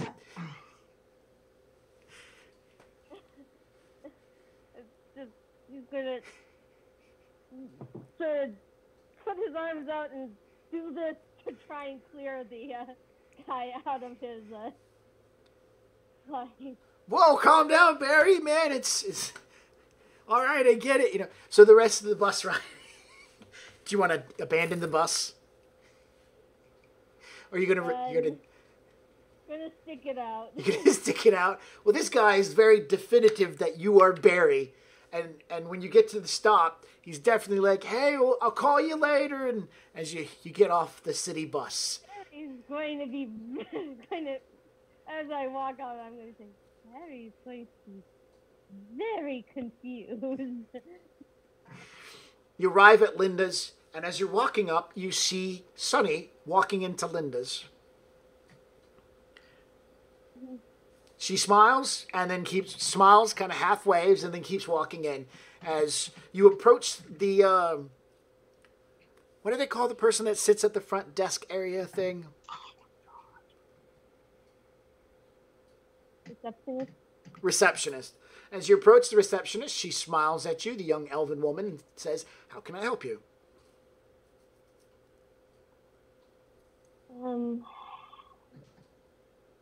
Sorry, where am I? You're at Linda's tea shop. Tea house. We're supposed to have a private room on the sunny days. She'll smile, look at something in AR, and said, "Yes, that's at 3 o'clock. Please stand by. When the room is ready, we will call you." Okay. As you stand there waiting, it's a section of town. There's rain, but there's an overhang, and they got those fake sunlights in, so it looks like the sun's shining underneath the overhang, which is kind of pleasant. The rain is nothing more than just hot spit coming down in this area, so it's really kind of warm. And as you are waiting, you see up the street, walking under the overhang, by herself for the most part, Zamora. She is, describe what you're wearing real quick, Zamora. Because you said you were dressing nice.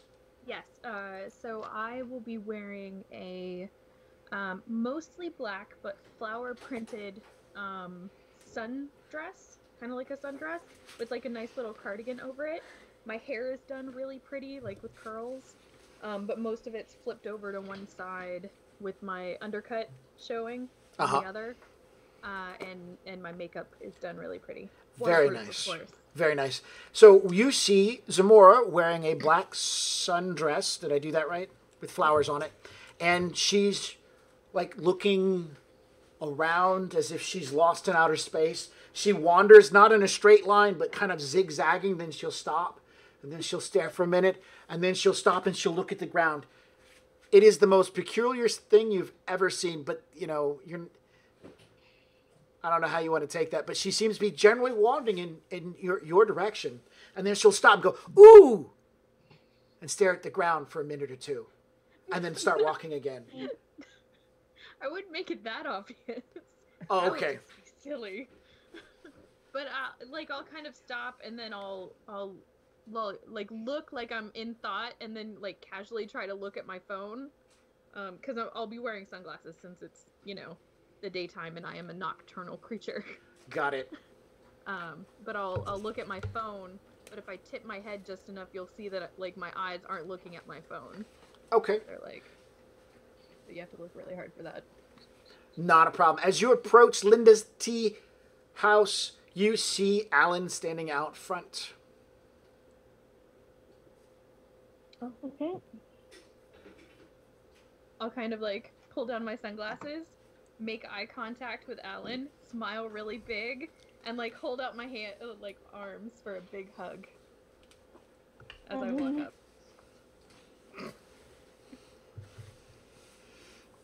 Alan will take one of your hands and hold it in his for a handshake. And then I'll just go with it. Yeah. And the elf receptionist will watch this awkward moment take place. And then go back to sorting shit in AR. Can I see what she's sorting? Yeah. Yeah, nothing here is behind a firewall. It's crazy. Even the sprinklers back up the way that you wowed about weren't under firewall. You could have turned them on and started playing with them. Oh, Like her her data pad's unlocked, her phone in her pocket's unlocked, the building's information is unlocked.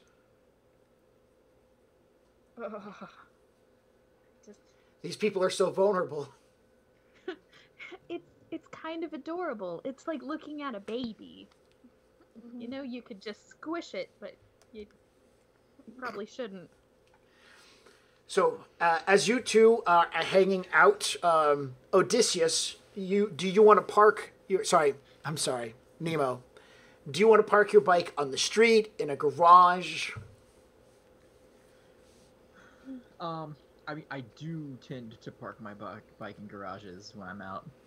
You know, I don't want the seat to be wet when I come back. Yeah, and that'll happen in Seattle. You know, they have covers. You can... Yeah. But you like a cover, like something you'd put on. You have to remember covers. Yeah. You have to remember. I have a problem remembering to cover things. So, like my face. I didn't say anything. I'll throw it out there. It's okay. One day you'll learn. Mask is in the pocket. Mask is in the pocket. All right, so you pull into the garage, and you see the coolest thing. They have one of those selective elevator motorcycle parking garages where you drive your motorcycle up, and it parks it in an underground elevator storage spot. Ah, And it doesn't cost anything extra. I'll take it. Bam. So you watch your motorcycle descend into motorcycle storage heaven. Hope you don't have to get away quickly. Oh yeah, me too. Bam. Jay, can you mute your mic when you're typing? Thank you. You get out, you walk to the Starbucks across the way, and you look over and you can see Alan and Zoe out front as you begin casing the place. It looks really nice. Yeah, so I'm scanning for suspicious looking people other than myself. Zoe, Alan. Yeah, I'm Alan. not suspicious. I look very pretty today. Well, we said Alan, not Zoe. He said so. Oh, I thought you said Alan. No. Anyways. They both look suspicious to me. Yeah. I don't have dreads in my hair anymore. So, yeah. I noticed that. I don't look like a hoodlum. Right. Yeah, so I see them, but I'm going to take up a spot in the like patio seating area of the Starbucks. They don't have one. And they don't have one. No, it's all indoor. You have to pay premium to have those kind of coverings. Oh, right. Yeah. But across the street, there's plenty of covers. There's none on this side of the street. There's like a little inlet on the next place down, which is like a Philly steak and cheese kind of sub shop. And they have like this little inlet with like 2 tables. So you can go harbor over there, but not the Starbucks. They're not going to scrape for that kind of cash. All right. Well, I've still got some time. So, All right. I'll just go. The Starbucks has windows, right? Uh-huh. I can see across the street. Okay, I'll just go in and get a soy espresso and chill out by the windows and watch what happens. Sure, not a problem. I don't want to be late though, so around like 2:55, I'll probably head over there. Okay. Is Caw and O'Hare going to be here Nothing too? suspicious Okay. happens. They should be. They said they. They'll be showing up here shortly. Okay. That's why it's a suspicious thing. All right. So, John, suspicious happens. No dice rolls needed for this one. It's pretty suspicious. As people are coming and going, very typical. Not a question. That guy looks normal. He belongs there. 2 people come walking up to the entrance, and they are also going to hang out. Alan and Zoe, as you guys are hanging out, a very large, red-bearded man. He looks like he could be an orc, but maybe he's an orc that has cosmetic surgery or something. But he's not. He's definitely human-looking. Looks like he just got spit out from some Norwegian folklore. Hi, I'm me and my friend here are for a 3 o'clock with Sonny, and the woman say, the room is not ready, and you'll be called when it is. And so it's this large red-bearded man in a nice-looking button-up shirt with a tie on. Looks professional, like a businessman. And standing next to him looks to be a shorter, Italian-looking man in a nice red button-up shirt with white pants and a tie as well. And the 2 of them go stand off to one side under the overhang. You've worked with Sonny in the past, but you two, it's not hard to overhear what was just said. John, you of course notice those same 2 people are now hanging out. You've never met them before nor seen them, and... You saw the red beard? Oh, no, I take that back. The red-bearded dude you have seen. You have seen the red-bearded dude. He was there giving you shit over taking care of Jessica, and he was the guy who had the computer deck, was like, I can do this. I know what I'm doing, you know? That was him? That was him. Large, red-bearded man and whatnot. Okay. So, yeah, that's who you do recognize him. But you don't recognize the Italian-looking gentleman with him.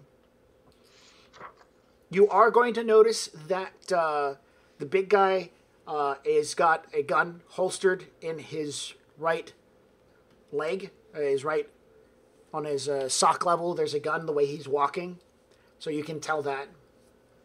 Okay. He's not carrying that deck that he couldn't use correctly, is he? You don't see it. Okay. All right. So as everybody's doing whatnot, hanging out, John, you walk across the street, and just at the last moment, a blue sports car. Yeah. Can I describe it? Yeah.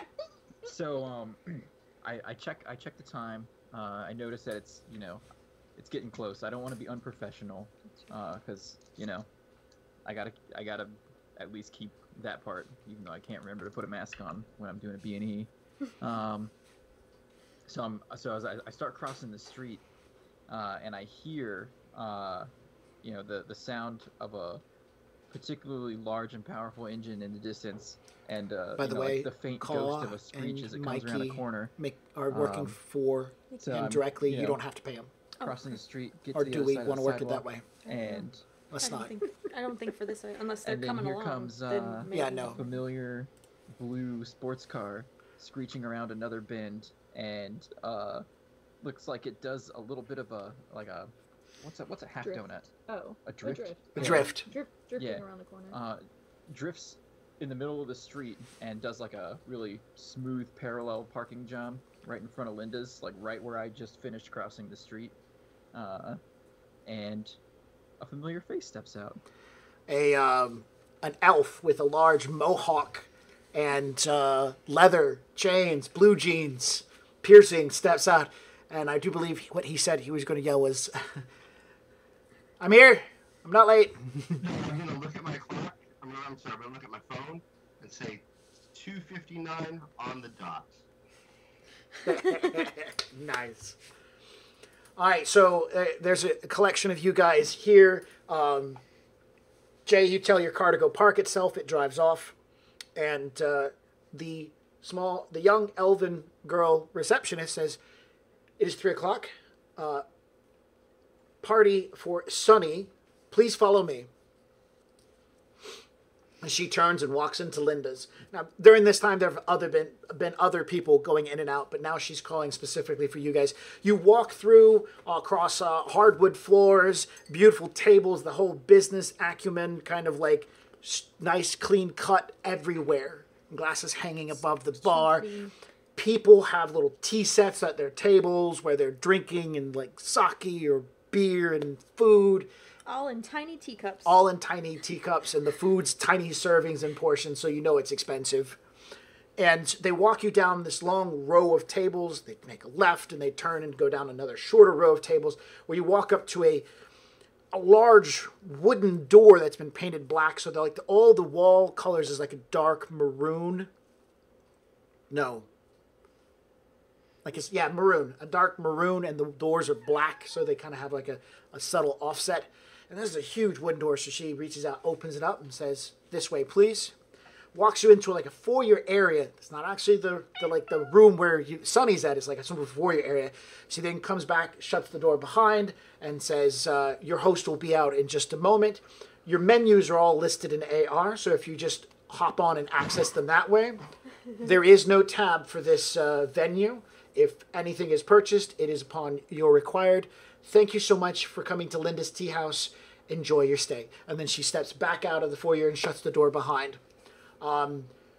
Zoe, you see that there is a white noise generator in this room generating right now. I don't think that would be true. I What's think that? that there would be because you remember that one time you went to the tea house with your daughter and it had like the really fancy tiered plate with little sandwiches and finger foods. I'm totally would have had that stuff going because I like snacking. Well, that's going to be in the Yeah. room. They're in like a foyer area waiting for you to come to them to open and say, "Come on in." Oh, okay, cool. Yeah, so right now they're in the waiting room. This is where you can hang your coats, your hats. This is where you can leave stuff behind, like umbrellas and stuff like that. So, you get a notice that it's 3:00 and that the people are being escorted to the foyer. And you can hear behind the door into this room. So there's a table and I'll let you do all the descriptions for this and how's it going to work out. But as far as I'm concerned, do you want to give them a tab to play with, or no? I mean, I would be buying stuff. I think I got a bunch of money in my budget now, so it's not like we can't afford fancy tea stuff. Okay. I mean, we're here. We might as well enjoy fancy tea stuff.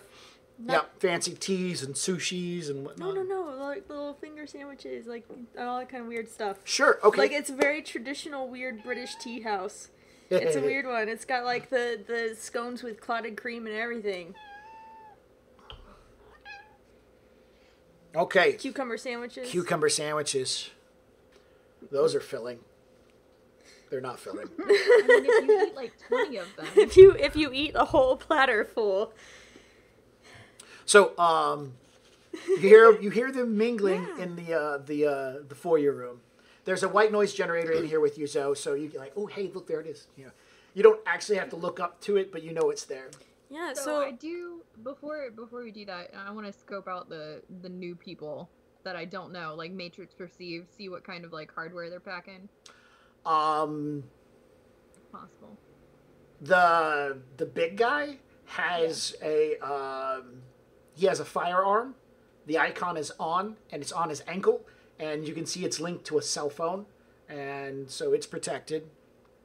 The other dude doesn't have any guns. If he does, there are off or silenced, and you don't even see a cell phone icon on the other dude.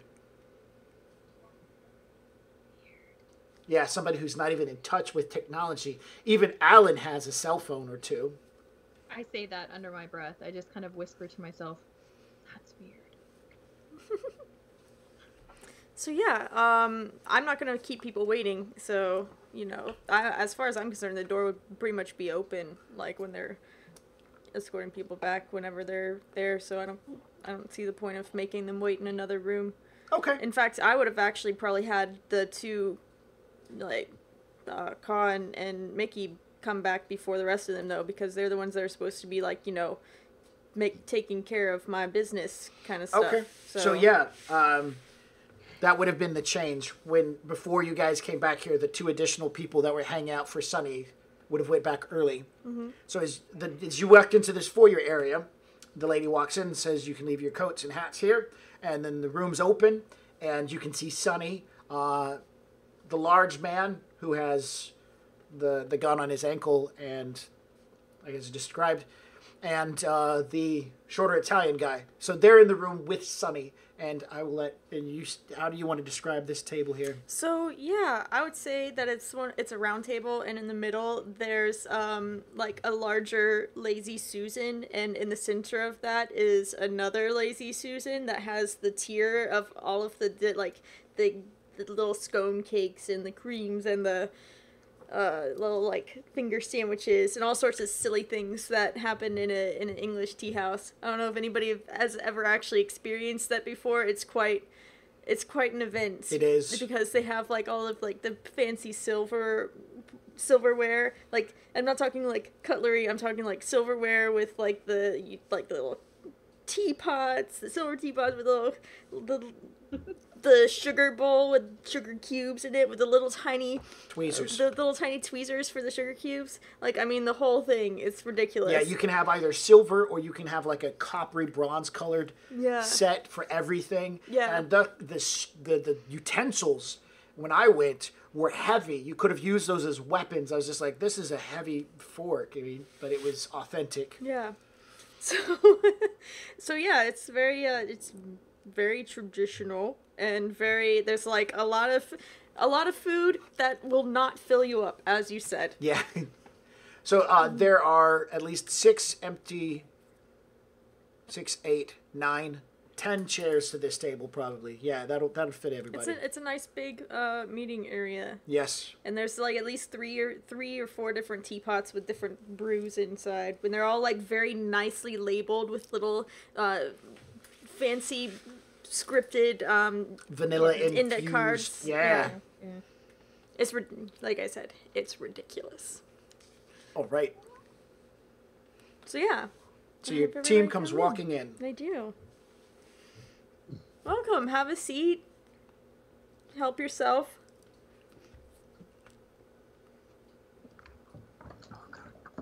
Oh my god, Sunny, this is so cute. Isn't it? Oh, I've always wanted to come here and do the quote unquote tea party. So I figured why not kill two birds with one job. I love it. These little cakes. Yeah. What do you think, Nemo? What do they have on tap?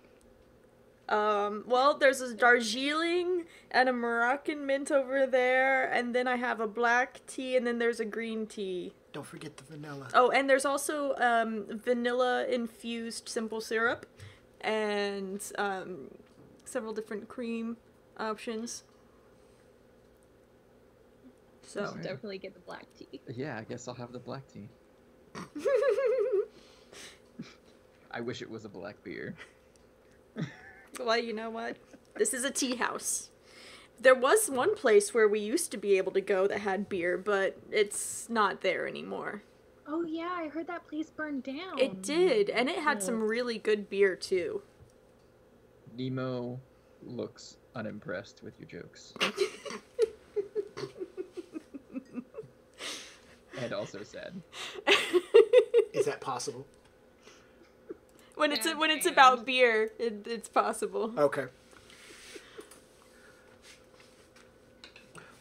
So, we'll all get situated, and I don't know exactly how long if you guys are eating or drinking or anything much. So yeah, I don't know.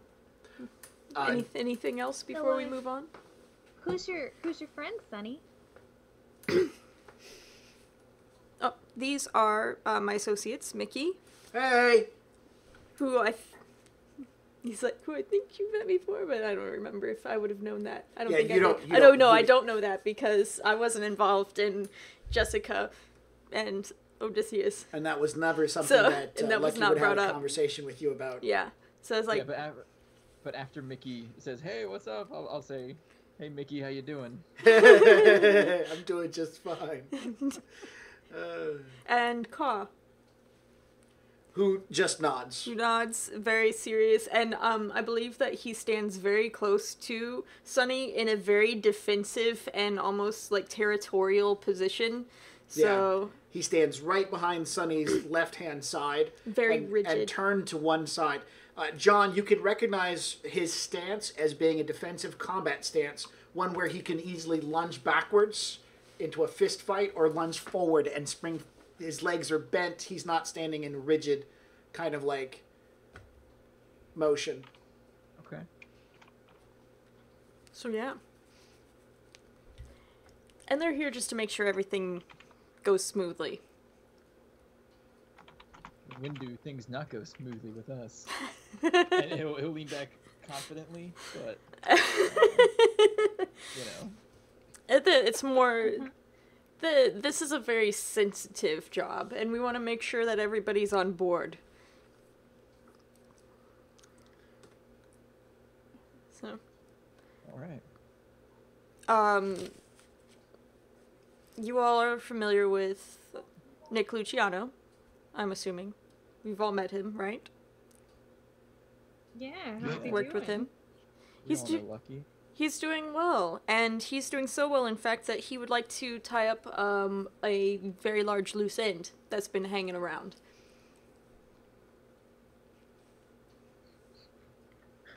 Which end is that? The Van Zant end.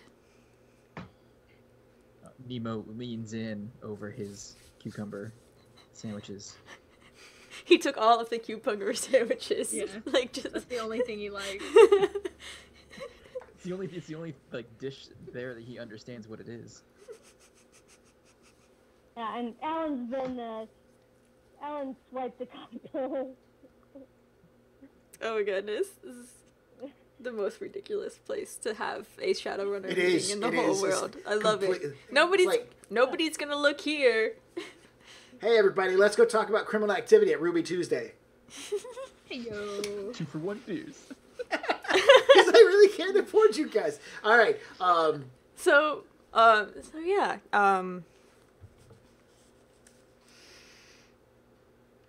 He thinks it's time to remove her from his sphere of influence. And I think that you all are good for the job. And so that's why I called you.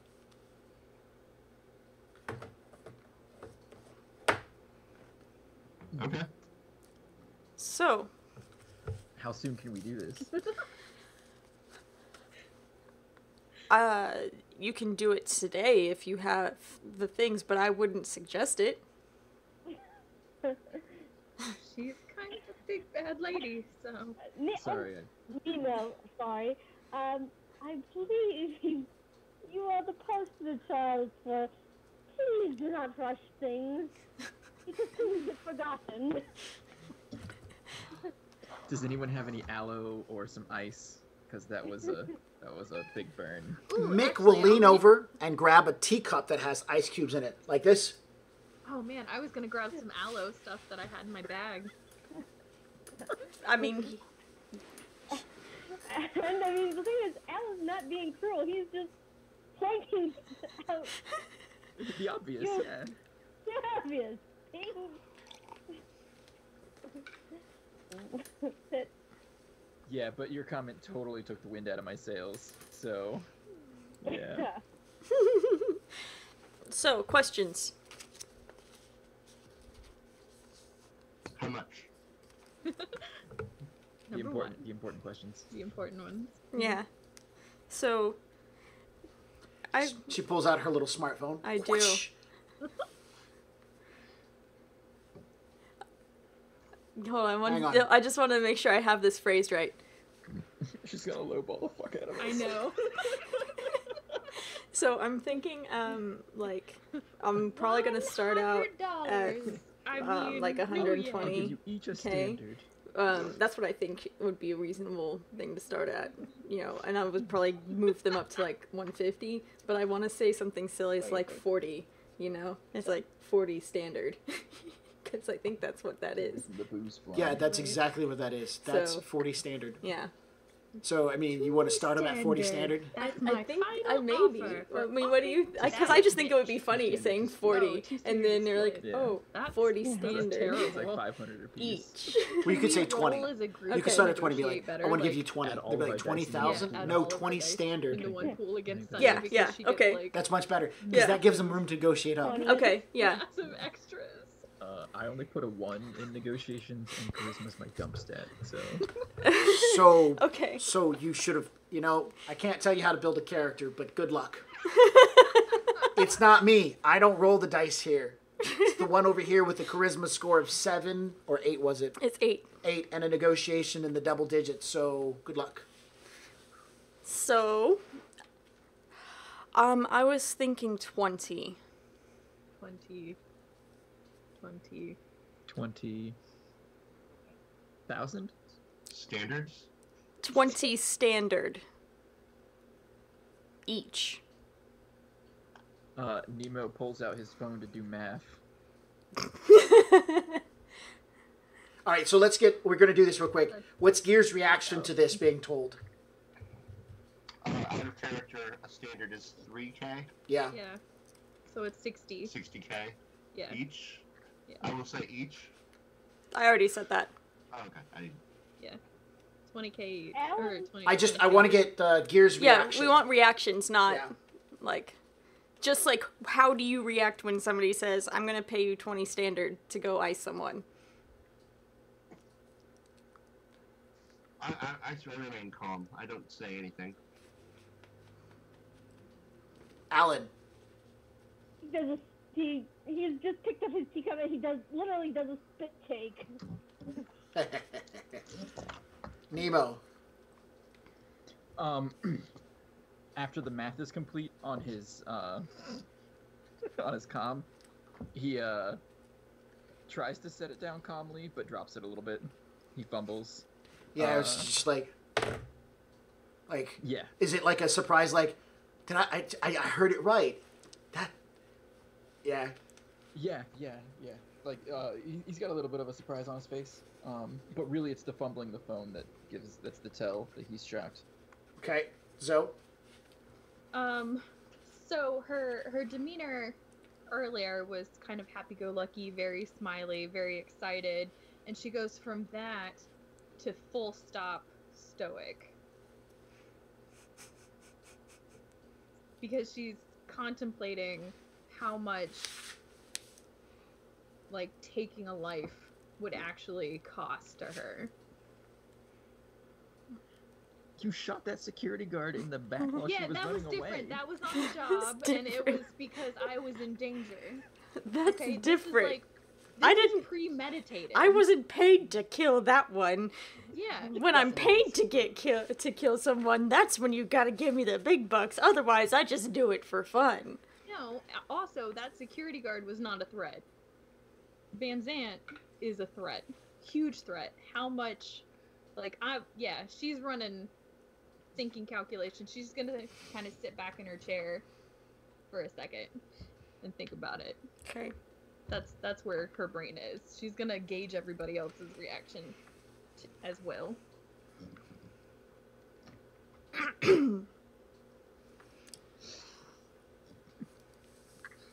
So, I'm gonna throw this out there, John. Mm-hmm. You remember being there that one time, hearing the kind of money she got, and then being there again when she hired people? Those dwarves, when she hired the dwarves. Yeah. You remember that. I just want to make sure you remember that. But this is 10 times what the dwarves got together. Yeah. We're talking like ratios. Right, what she keeps versus what we get. That's the whole reason why I wanted somebody to see that. Yeah. Well, I mean, he's got to go through the shock of it first. And that's fine. I just wanted to make sure you, as the player, remembered that whole thing. So yeah, no, definitely. That way, Odysseus could remember that whole thing. Nemo could remember that whole thing. Odysseus doesn't remember anything. No, he's dead now. Yeah, he's dead. That was 20 standard. Yes. Correct? Like, that's out of character, sorry, okay. Mm-hmm. Yeah. Nemo is going to, Nemo's going to take a sip of his delicious dark tea, and, suggest... Just roleplay it out, man. Yeah. What about 30 standard each? I mean, because Van Zant is high up in the corporate food chain, and personal I'm sorry. Personal experience, that high on the food chain, you've got a lot of protection. And if we're gonna go with 3 standard, why not just make it a cool 100,000?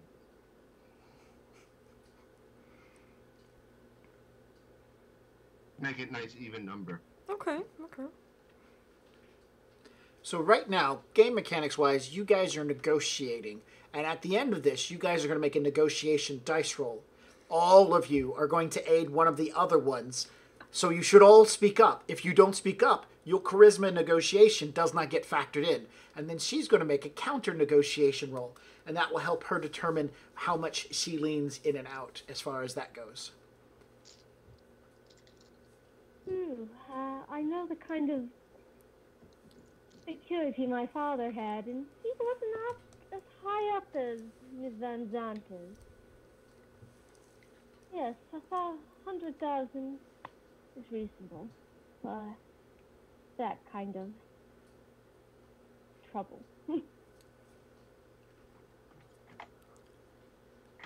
Okay. I think that's 3 people that spoke up. Yeah, so sure, far. that's fair enough. I can. So, and I lean in a little bit, and even at the, I would say, lowest level, their security protocols, especially the Matrix ones, are far beyond the average job. I mean, it's going to be hard getting any of her personal information, especially timing. So, quite difficult. All right, so you guys have to pick which one's going to be the dice roller, and then you're all aiding them. And so, who wants to be the one to make the negotiation roll? What's everyone's charisma? Oh. I call aiding. Total, I have this many. What, with negotiations? And do you Yeah. have negotiation? Yes. Total. Yeah, what's your total This is charisma plus negotiation? this many.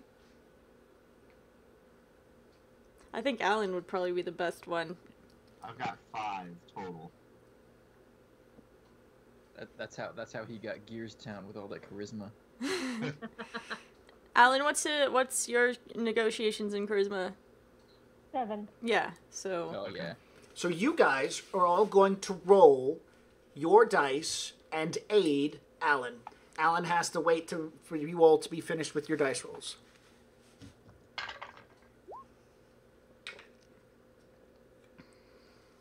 Nemo got 1 success. 3 successes here.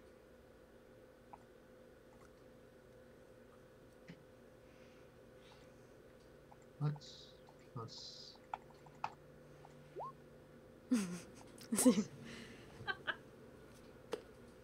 Why do you roll twice? I didn't mean to. First one was 0 successes. Oh, okay. So you only have 3 dice. Yeah, I thought you had five Yeah. 5 dice. Oh, He said okay. four. I'll try that again then. Yeah, there you One go. success. Okay, cool. 1 success. Which is much better than no successes, but almost a failure because of the number 1s you got. Okay. So That's 5 Five- successes total. 5 extra. Alan gets 5 extra dice, and your limit goes up by 3. So your social limit is a, It's a 6. and is that with the Oh, plus no, 3? that's our 6. Nope, it's a 9. Then. All right, so you're rolling 12 dice, and the most number of successes you can get is 9. If you want to use edge on this, you can. Edge can be used on any roll. Yeah, I'm gonna use Edge, give her the extra. edge. I'm gonna use an edge to re-roll 1. No, you would use an edge to re-roll missed rolls, or you'd roll an edge to re-roll. Roll. To explore... Okay, to so you're exploding it. So you're going to add in your total edge to the dice roll, and your edge is a 1. 1. You have 7 plus 5, so you're rolling 13 dice. Any 6s get to be re-rolled. Okay. Let's roll. Now, as far as it goes for Jay's question, you guys could use edge, and it would give you guys extra dice to work with. But you didn't. Okay, I got 6 successes total. Excellent. All right, now it's Sunny's turn to roll.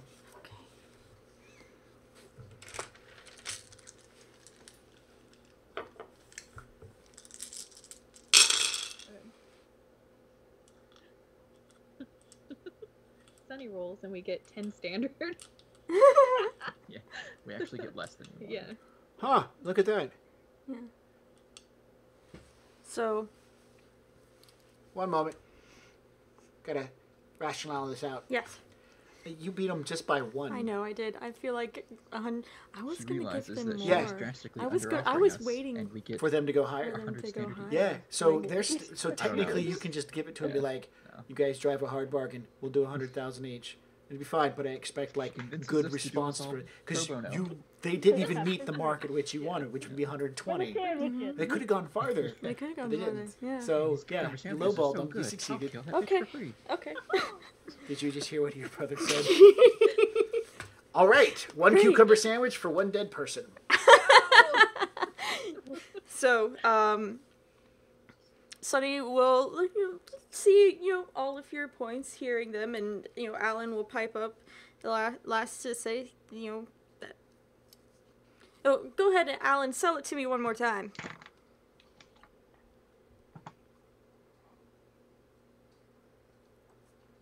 is going to be even harder than a mental hospital job by a factor of at least 20. We need 100,000 minimum. It's not going to be quick, But it will be clean. yes, it will be clean. It must be clean. Okay. And he's stood up and he's in the full leaning forward and he's meeting your eyes. 100,000 will do. And Really? Yeah. Face And palm. after he did the spit take earlier. Just nod, measured nod, and we do want to make sure that it's clean. And to assist with that, I have tools at my disposal that I can provide to you. Weapons, ammunition.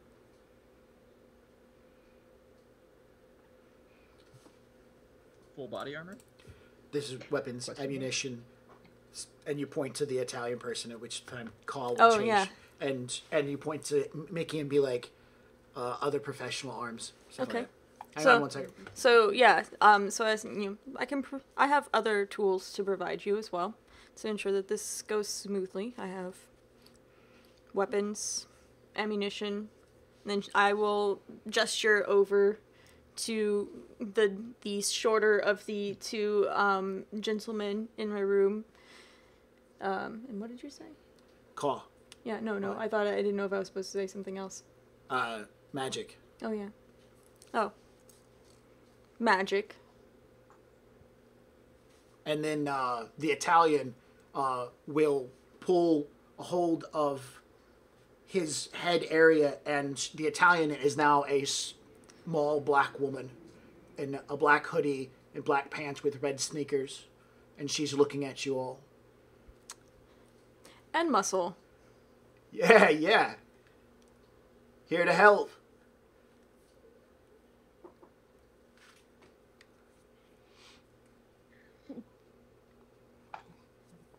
Gotta make sure this gets taken care of. When do we get started? As soon as you'd like. Obviously, there's going to be a lot of legwork involved. We have a lot of data and information from Aegis Safeguard Securities that Zoe has been kind enough to sort through, and she can find the things that are going to work for us. Pass along information to Alan here, and he can do some of the more delicate interpersonal legwork. I'll be here to assist you as well if necessary. I will not be going in on the job with you, but I will assist with any legwork that you need my help with. Alright, yeah, we'll need her schedule, different places we can catch her. I'll make sure Olga's good and oiled for the job. So, what do you guys think we should do?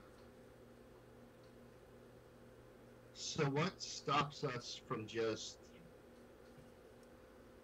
sniping her as soon as she comes out of the house? A house. Is there a reason we can't just do that? I mean, if you want it to be clean, you probably want to not shoot her whenever it comes out of her house. I mean, we can. Well, how clean does it need to be? Can a bullet, is that clean enough? Or like are we just trying to not burn down an entire building to catch her? Or Yeah, I think we need some parameters. So how much collateral damage is okay? okay, you would understand to tell them that Mm-hmm. clean means it cannot be traced back to them or I you. wish we had Or video right Lucky. now. And Our Lucky. fluffy cat just gave Sarah a mustache. With her With her fluffy tail. tail. No, ma'am. So, Get out. clean means that it can't be traced back to you, it can't be traced back to me, it can't be traced back to Lucky. So if we were to just use an unmarked bullet and shot her as soon as she came out of wherever she's coming out of, there would be no way to trace anything, right? I imagine every building she comes out of has a lot of cameras, Yeah. other security. Cameras are a Magic. problem with that. Okay. RFIDs everywhere. Technically, the Yeah. answer to Jay's question is yes. If she walked out in the street and you shot her with a bullet in the head and the bullet wasn't traceable, you're right. That would be clean. That technically would fall under the clean category. You'd Yeah. still have to do all the prep work to make sure that goes up. There's a shit ton of legwork that goes into No, I making. understand But that I'm would just- be one way to do it. Yep. Yeah. If she's so- dead, bleeding out in the street, that's not an issue. Yeah. As long as it can't get back to you. It doesn't have it. It can be bloody. It just can't come back on anybody. Okay. You know, decapitation by a semi-truck still counts. I mean, I'd prefer you not killing her by running her over with a bus full of children. That'll come back on you somehow. Yeah, because there's Those gonna be guys kids in aren't counseling party. afterwards. So So first off, we need to get her schedule to see what she's doing, where she's going, if she's taking vacation anytime soon. Then we need to find a good location to if we're gonna, shoot her. We have to find a good location. I'll have to check out and see what kind of cameras, what's around that area. And I just kind of trail off. Just because I'm thinking of all the little, all the electronics that is all over this city. especially Because- now that you see Yeah, everything. and I see all of it. Yeah. Like, I can see everything at once. yeah.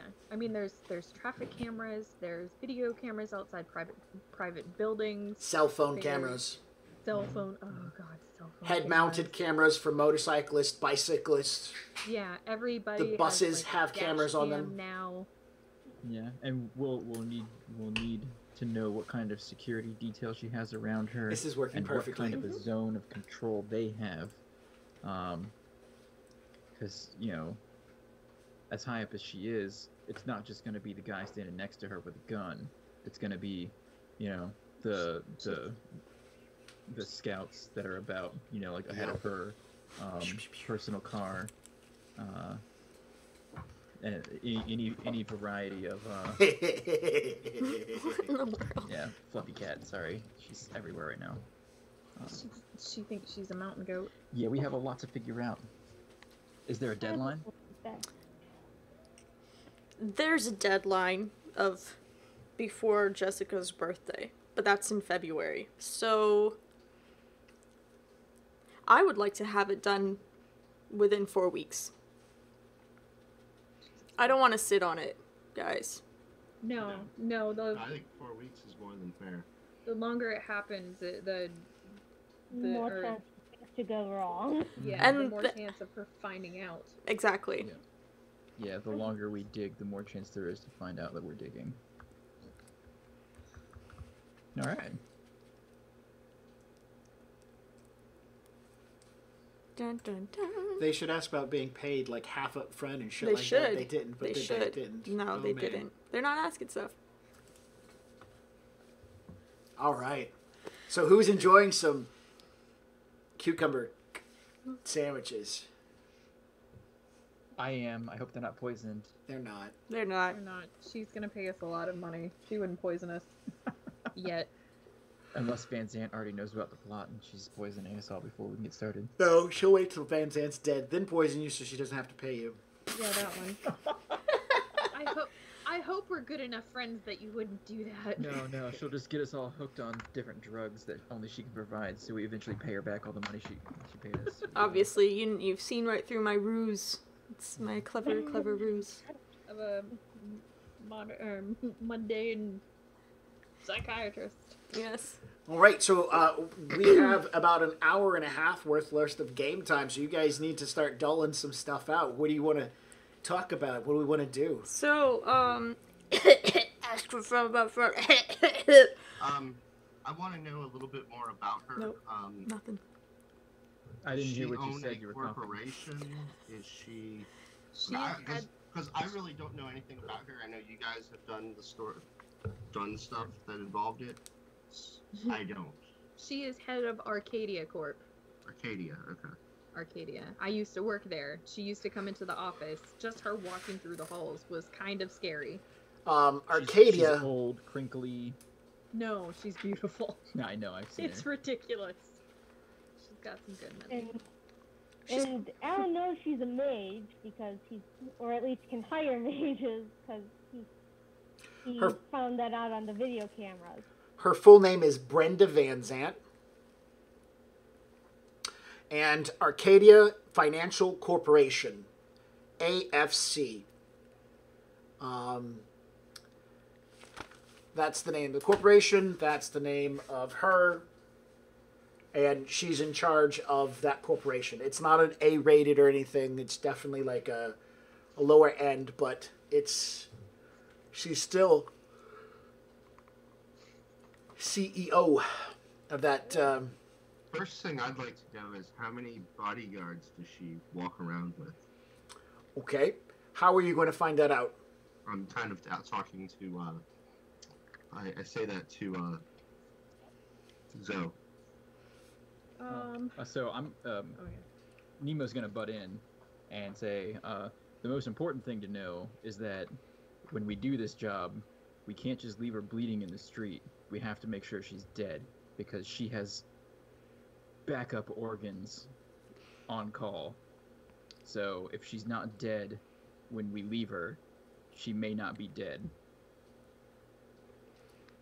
Period. Cool. Mickey is like got this. How do you know that? I just know things sometimes, Zoe. Why are you surprised? And Zoe just covers her face, miming a mask. So we don't want to just shoot her in the head and leave her in the street. Well, I don't. No. We want to shoot her in the head, but we want to make sure that she's dead. Like Yeah. her head explodes. You know, like in those old horror movies from Oh yeah. the 2000s. You know, whenever you I shoot know them, exactly their what you're head will talking explode. Well, there is a specific spot in a person's head that if you shoot it, it will blow up. So. See? Exactly. So that's what we need to do. But I think that Are any of before we- us that skilled with a sniper rifle? I mean, it really depends on how close I can get, but yeah. So, we're all excited about this job, I can tell. But I hate her. what about Sorry. some upfront pay before we get started? Oh yeah. Right. That's fine. Yeah. Did you text him? No, I didn't. It clicked. I did a little bunch of coughing. Like, But he said he couldn't hear Yeah. you because you're coughing. But he figured it out then. yeah. Go ahead. Yeah. I mean, I don't want to ask for too much, but I think half is a good place to start. Hold on, I'm sorry. And, no, and this is him like thinking back to that night at the shady bar with the dwarves, like because he was leaning in trying to listen to Doc give advice. Yeah. Yeah, you remember Doc's words. Remember to ask for some up front. Yep. Good job. But he caught me eavesdropping before I could listen to like what percentage you ask for up front, so I'm going big. You always ask for money up front because you may die and not get to use all the money beforehand. So I got it. I get got money it. up front so you can buy some hookers before you die. Exactly. Play some blackjack. Or yeah, that too. How much coke? Yeah, I can do half. It's fine. This is a big deal. I have a foreboding. Odysseus is visibly in awe that his offer Vast, of half up front worked. vast negotiation skills. Is your mouth open? Because then we'll close Yeah, it for you. it's a little bit open. And then he realizes it's open, so he puts the rest of his sandwich into his mouth Yeah, to cover trying to for put it. Cucumber sandwich Right. in while Zoe was closing my mouth. I'm like, it bumps into my lips. Oh, sorry. Yeah. Didn't want flies. And when you need a precise accounting of our assets, our potential assets, we need to know what we can call on before we go out looking for other assets. I suggest following the money, where she spends her money. That'll be the best way to track her. As well as the information that was on that Zoe has on the video. Mm-hmm. Those are the two assets that you have right now. Well, you have the assets of the video to work with, and that will give you maybe some leads. And then she's suggesting, hey, figure out where the money's at. That might help you. Yeah, where she's going via money trail. Because, you know, if you know that she goes to the same cafe every Thursday morning, buys a bagel, low-fat cream cheese, you know, that kind of bullshit. Money talks. So let's. But it's probably if she takes a regular out-of-town trip. What were That you saying, way, Gears? Oh, sorry. that way, we can hopefully eliminate her soon enough that there won't be massive outcry until she doesn't show up. The end. Let's whatever we need to do to get Zoe hooked up to whatever she needs to do to research anything. Let's do that. Let's drink our tea, get the F out of here, and go start research. Yeah, do you need extra eyes on the video? No. You don't want to invite us all over to your place so we can watch Van Zant movies? I mean, I don't. Which one of you guys have AR?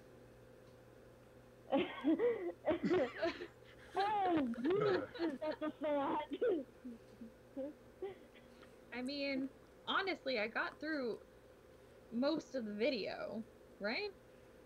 Yeah, you got through a lot of it.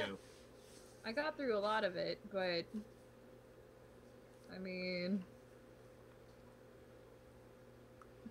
what is this thing?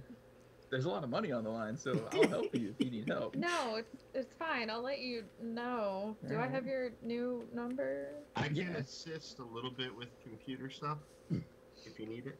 I don't know if you do or not. Alan has computer skills too. Like computer warfare and shit like that. Word. Deuce. Oh, by the way, and this is totally a side note, I just kind of like lean over to Gears and is like, hey, I have my old deck if you want it. Not like my first deck. I have that. It's not great, but it'll get you started. Yeah, that would be great. Cool. Yeah. Alright, so, like, are we sidelined until you're done going through the video? Or I mean, is there something that we can, you know, us non... This is great. I think if there's video, This is great. I don't know anything about a video. This is the first I heard of it. If there's video, we need to all participate in watching it so that we can all come up with This our- is so great. okay, I guess we're having a slumber party. Okay. Well, we can go back to my place and do it. It don't matter. Or you got enough money, you could rent a hotel room and do it in a hotel room. Yeah. Oh, You yeah, could nice. probably even buy a fucking house to do it in, you know? That's true. You guys go wherever you want to go and Netflix and chill. Van Zant and chill. Ugh. Yeah, let's see what this crusty bitch is up to. Sorry. Dude, I'm just going to say this. She's fine for 59. No, yeah, and I Yeah. know, I've seen her, Lots but, of replacement parts. but still, like, you know, it's about the image, not how you look. Right. I don't know what I'm talking about. Sounded Too much tea. sounded better in your head. Yeah, So, it usually does. Max, if you could refresh my memory on what I've actually gone through in the video from the house. I mean, As far as it goes from the video from the house, you've covered probably about 65 to 70% of it. And in it, you got to see Van Zant come into the house with her two goons, where they wandered around. She bitched at them. And you remember that as they got out of the vehicle, they got edited out. And so did the vehicle. Remember that? yeah. But not the Yeah. audio. The audio was not replaced. So you don't got any visual on them. All you have is the audio file for the entire place, them walking around and talking, and then shit moving and stuff getting edited in and out. I don't think she actually ever called out their individual names. One of them said his name, but the other one, and she's like, and I don't care. Yeah, one of them said his name. I don't remember it. I have it written down. I'll look it up. It's also on the recording. It's also on the recording. Haha. Good thing we have a podcast. And if you guys want to, we are up on Podbean. Check us out. Podbean podcast. Original box set. So his name was mentioned, and she said, I don't give a fuck who you are. Just Okay. get the shit done. So I So could start with him. you've got the looking for vehicle. You've got the vehicle and its license plate, or the front of the vehicle, the markings on that vehicle. You got to see the people, their size, shape, everything they wear and do. You got a picture of them for just a moment. Facial recognition is an amazing thing. They were wearing sunglasses.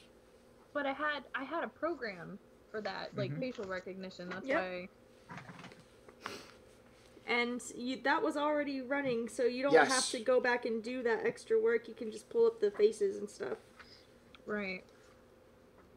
So you've got that. You've got one of the guards' names. You've got their faces for the short period of time that you had. You have her voice. You have the two guards' voices, what they sounded like. That's what's on those videos. And then, of course, there's that strange shit in the videos. Oh Okay, yeah. If that's all there is on it, then I get we don't all need to watch it. Yeah. I mean, I clipped the good parts and gave that to Sunny Yeah. for her records. I can give you. I mean, I can give you a copy of it if you need it. No, that's fine. Something for you and your girlfriend to watch tonight. Yeah, that'll be exciting.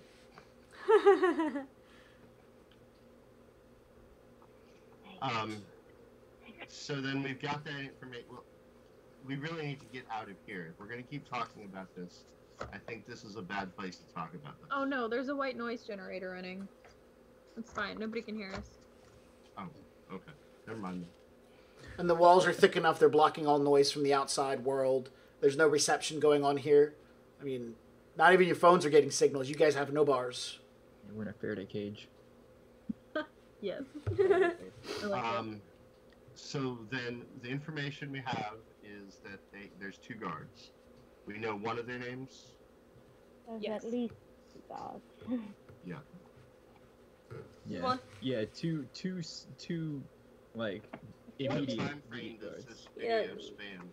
Be like 2 goons, probably. I wouldn't call them guards. Oh gosh, the period of time in which they're in the house with the audio running probably lasts about 25 to 30 minutes, and it's well over a year old. Okay. So we might need to get some updated info on her regular daily schedule. Mm-hmm. Yes. I can volunteer to follow her around.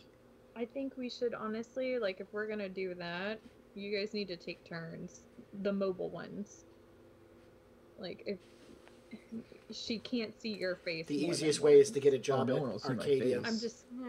I'm just saying. Awesome. No So, one I will don't- see my face. We Well, don't need to. We don't need to get within sight of her to be able to spy on her. what if one of you just gets a job at Arcadia? Well, that would be. Zoe already that has would be a good experience with thing it. for Alan to do, maybe. Or, Zoe, you already know how to get in there. I mean, you've already worked there. Yeah, I have, but I don't think they're gonna let me back. Yeah. But Especially I think Rhythm. me and Nemo spying on her is a great idea. I mean, yeah, because I'm pretty sure I shouldn't be the one that gets a job there. Oh, man. This is gonna be seen great. me, right? Everything's in AR. Alan's fucked. Oh, they're muted. She has win. I don't know. I don't know. You No, have she seen hasn't. her. I have seen her, yeah. Jessica probably showed you a picture of her. Yeah. Okay. Like I said, could fine do at it. 59. I could get a job there. Yeah. I mean, I'm- My marketable skills are... Janitor? yeah, I can... Then you get a key card to everywhere. You can get in there Oh. after what after if dark. you get a job guarding her? Okay, so I need a new identity, Okay. and they have to have security experience. Luckily, I already do have that, so it'll be convincing. Okay. Give me a list of your skills and I'll put something A together. resume! Okay, I need your resume on my desk by No, Monday. I need you to type it out for me, sweetheart. You want me to do what? Okay, no, so sorry. So I live with a bunch of people that don't have okay. computers. They have a typewriter. Let's rewind it. No. I'll type it out for you, sweetheart. Just give me your skills. Moving quietly, Actual skills. killing people. Oh god. By the way, I'll handle it. Mikey is laughing at this point in time. Mickey's laughing. This is hilarious. Oh my god. You guys are professionals? So when Nikki says that, I'm gonna give him the same shit-eating grin that I gave him when he couldn't unlock the door to the apartment. Or no, when he couldn't tell whether or not her gun was disabled. That's what it was. Yeah, that was what it was. Yeah. And it wasn't disabled. Yeah, you could probably just even say that. It's like, oh yeah. Oh, yeah, like- Yeah. It's like, oh yeah, remember that gun you couldn't turn off, Mickey? Yeah, I remember that. We almost got shot over it. Good thing Jessica doesn't have any, doesn't know how to use a gun.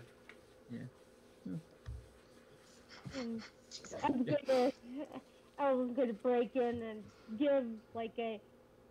We can detail this later. Give a business appropriate resume instead of resume skills.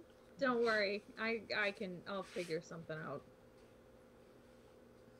So you're going to give Alan's resume. Alan's going to give Alan's resume to Zoe and say, "Look, I got this." No, it is Nemo's resume to Zoe. Yeah. Yeah. Alan's going to reinterpret all of my skills into business-appropriate language. Somebody's gonna go on to ONET online. Copy paste. Copy, Copy paste. paste, yeah. Copy paste. Okay, here's a Yeah. resume. I'll put something together. Hold on. Wait a minute. There's 3 swords drawn on this. Yeah, that means my killing skills. I'm worth like 3 swords. What are the shields for? That's how defensive I am. You could have wrote this out. What is the boot? What is this dragging boot thing? That means I'm sneaky. You did your whole resume in pictograms. Well, I wanted to make sure it was clear. It's the easiest way of doing things. And after they say you gave your whole resume in pictograms, I do the hand signals for, and if you don't pay me money, I'm gonna leave real quick. And what's this ball of yarn doing here? Knowing Zoe's cat. What's that? What's this ball of yarn doing at the end? Knowing Zoe's cat. Oh, Zoe's cat. Oh my god. They don't know. That's don't. fine. They don't know. That's fine. That's awesome. Okay. Anyways, yeah. So, I'll kind of like look at Odysseus like change his hair. You're totally making Smile. bank on this one. I know. Oh, okay. Like I'm I just- gonna give them like Internally, at I just least took a another picture of 50k bonus. Odysseus with my Like mind that's my brain. plan anyway. 'Cause Say again. You know, I said I You- will have fixed up Odysseus's hair a little bit. Kind of what are you wearing anyway? A suit? Are you wearing a suit? Yeah, actually, I would have looked up how nice Linda's tea service was and worn one of my Mr. Miyashi suits. Okay, so he Sorry, looks Miyashi-san. really good. I'll take a picture with my mind of Odysseus. That way I can like. So wait. The room's not bright enough. This is a dim lit tea set place, so you're staring really hard at him for a moment. You guys gotta imagine she's like, all right, hang on a minute, and she starts staring. I gotta overexpose it a little bit. Get some more light in here. I take out my my actual comlink, and I find the little thing that turns on the flashlight, and I'll kind of like hold it up and try to find his best light. and then take a picture. with your mind. Yeah. Okay, so you've got a picture of Odysseus. I'm sorry, Nemo. And Alan is trying to hash out a resume at this point in time. So your guys' idea is to get Nemo a job as security at Arcadia Financial. Who will Corporation. then hopefully get the eye of Miss Van Zant and hire him on, right? I mean, I've got to look better than the goons that she's got now. Oh, you might have to do some other kind of wet work. Ugh.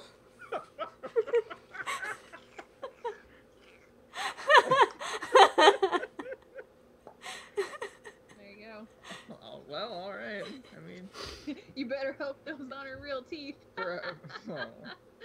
She paid for new ones. That's okay.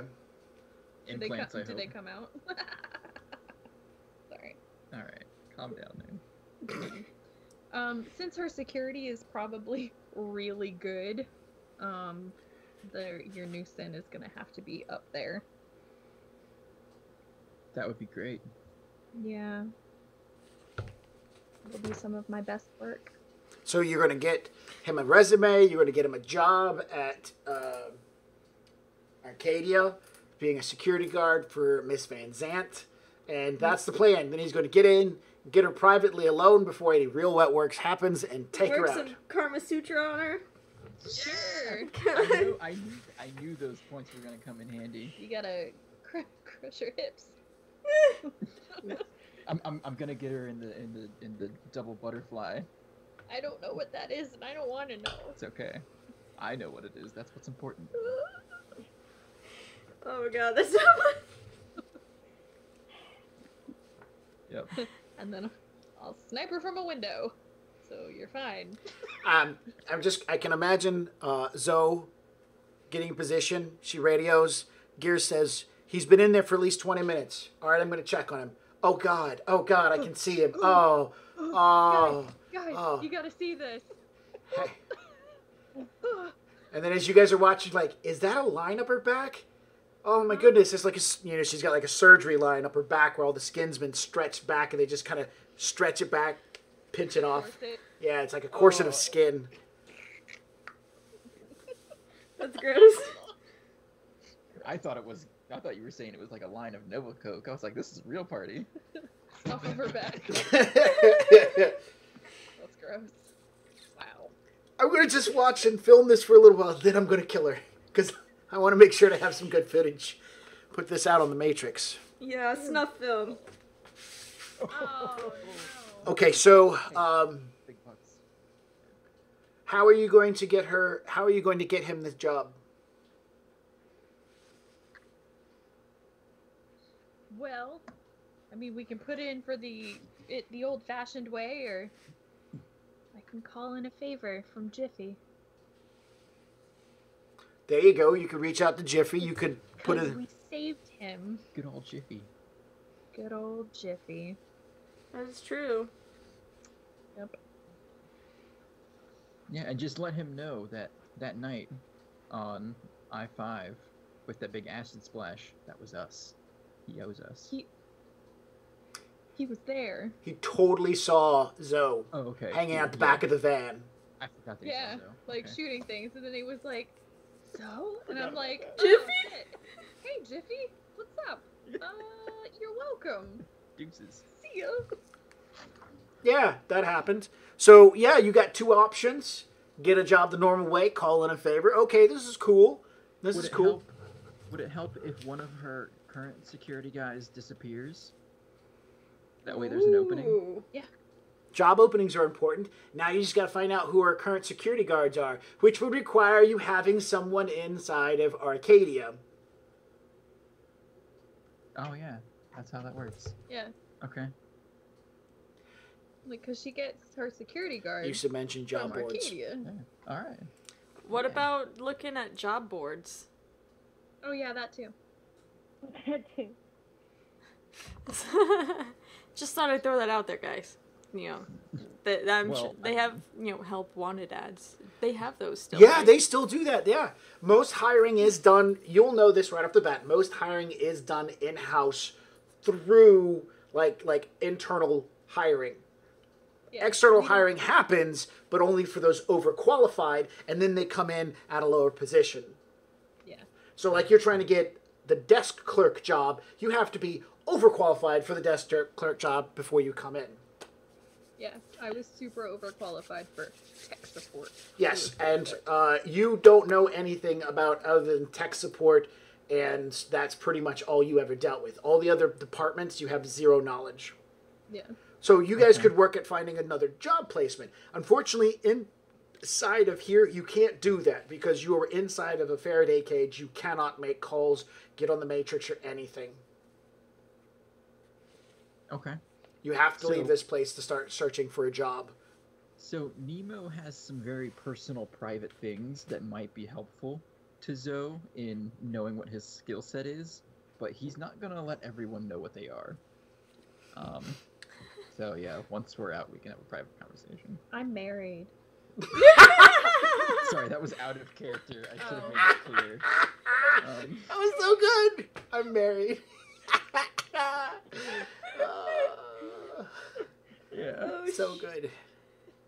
I have a boyfriend. Every time I say a sentence to you, you think I'm coming on to you. I'm No, just you trying just to said you communicate. wanted to have a private conversation about your skills, and I just assumed whenever you were talking about the double butterfly. Because that was open conversation. No, it wasn't. I'm pretty sure that wasn't discussed openly. But it was... Oh, darn. Well, I mean, I don't know. You guys were talking about becoming a security guard. Did you openly joke about Nemo having to perform sexual acts on Miss Van Zant? I mean, Yeah. because he had the whole Kama Sutra thing, so Gears would have totally known about it. Yeah, that's right. You Gears did know. So, yeah, that was pretty open. And so, yeah, this totally makes sense. I think we should leave that post-production. Yeah. Oh yeah, yeah, absolutely. I'm going to let you guys keep talking. I got to step away and have a quick rest. But yeah, just get me in the door. Get me in the door, coach, and I'll make you proud. I'm sure you will. Sports ball reference. Sports ball. ball. Accomplished. How about them dolphins?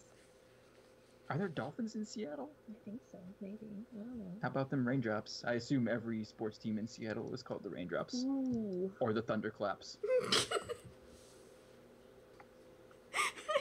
The sleep shows. The sleet Uh, shows. No, that's... Oh. Those are after hours. Oh, In right. the seedier parts of town. The sleet show. Okay. Typhoon. Yeah, the typhoons, there we go. Sploosh. So, okay. The plan. The plan is, I've made the very awesome resume with, Alan. Mm-hmm. I got it document typed up. Totally cool. I got... I kind of zone... I kind of, like, zone out for a second and, like, fix up the photo where it makes it look really, really nice. Like, super good lighting, very attractive. I attach it to the resume. Excellent. What's my name gonna be? What do you want it to be? Something like... badass? Pete Jones. Got it. No, like Pete Like Greg Knuckles. Jones. Carl Monahan. Monahan? Carl Monahan. Monahan. Carl Monahan? Yeah. You don't look like a Monahan, though. Like, he's all sandy colored. What? What? How about a Carl Hickerson? Sandy color? Yeah, like, How Robert about- Redford. How about a Carl Yeah. Hickerson? How about a Carl Hickerson? Or how about Robert Redford? No. Carl Abbott? How about Carl Redford? Let's just give a little hint to I like Robert it. Redford because Is it with a K or a C? with a K, Ooh. the proper Carl. Carl Redford. Love it. So everybody is very aware that somehow Zoe, if you're looking at this resume, now has a picture of Nemo. Yeah, Yeah, I'm keeping my mouth shut. yeah. Everybody who has a logic of at least 5 or 6 will realize that somehow she might have got cyber eyes or I've got something. yeah. I have contacts that, they're two-way. It's Okay, new hold on. technology. No. Yeah, that's some seriously high-tech stuff then, because Fine. AR contact lenses don't do that. So, Nemo just had a brainwave. Did you? Van Zant works unofficially with the Tong, and the Tong know my face. Can we retake the picture after I shave my head? I guess so. Okay, If you 'cause make- shaved heads look badass. If you make And- a logic plus like an artsy fartsy roll, you can just shave his head in the picture. Unless he actually wants to shave his head. I mean, if it's for a good cause. You could also get a skin cap. No. It's true. Hair grows back. Hair grows back. It's fine. What can I use to do Grow a that? mustache. Oh my gosh.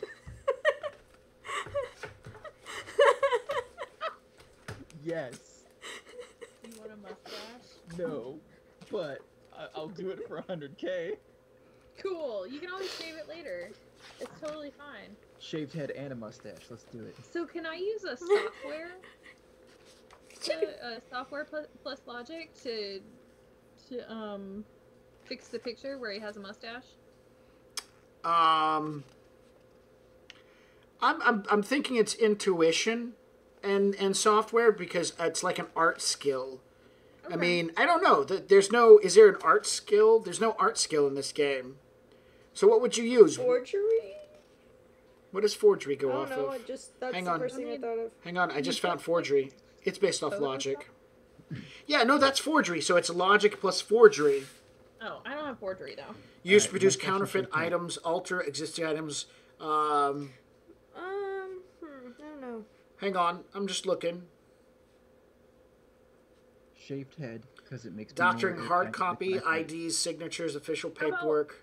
We'll add the photo in a little bit. How about that? We'll get one later. And a mustache, nicknamed the Tickler. That's Jesus. It's how I'm gonna sell it, okay? so. I'm just gonna wait until he grows the actual mustache and does whatever he wants to do to his face. And then we'll retake the picture whenever he has to send it in. That'll be Okay. fine. I don't know. How long is it's gonna take a while to grow a mustache? I Like, mean, a it'll- week? Oh, it's weak. I mean, that's a week that I can't be working. Well, yes, and it. You just have- got. You have You 50. got $50,000. Don't spend it all in one place, yo. No, I meant like. Also, I have to stay up for a week to make you a new ID. Okay, yeah, I'll grow a mustache. Sacrifices. The sacrifices we must go through. Oh no, I just have to lay around for a week. I have to be awake. No, you can take your time. You don't have to push it that hard. Yeah, Make, no, like, a it'll give really people. good- It'll give the rest of them enough time to, do stuff. Yeah. Besides, if you apply for a job today, it's going to be 2 years before they get you it anyways. Well, no, it can't be that long. No, No. not with Jif Yeah, pushing the resume to the top. that's true. Because if I write like a quick program that I can give to Jiffy or send it to him in an email, And that means the only applicant is this guy right here. Everybody else withdrew. Oh, no, actually, it's not even that.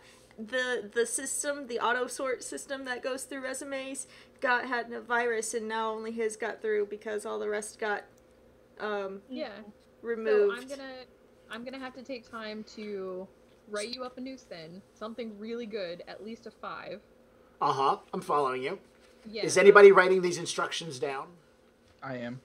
Okay, so the first thing we want to do is get John a new sin, so he can, and then he gets the job and he kills her.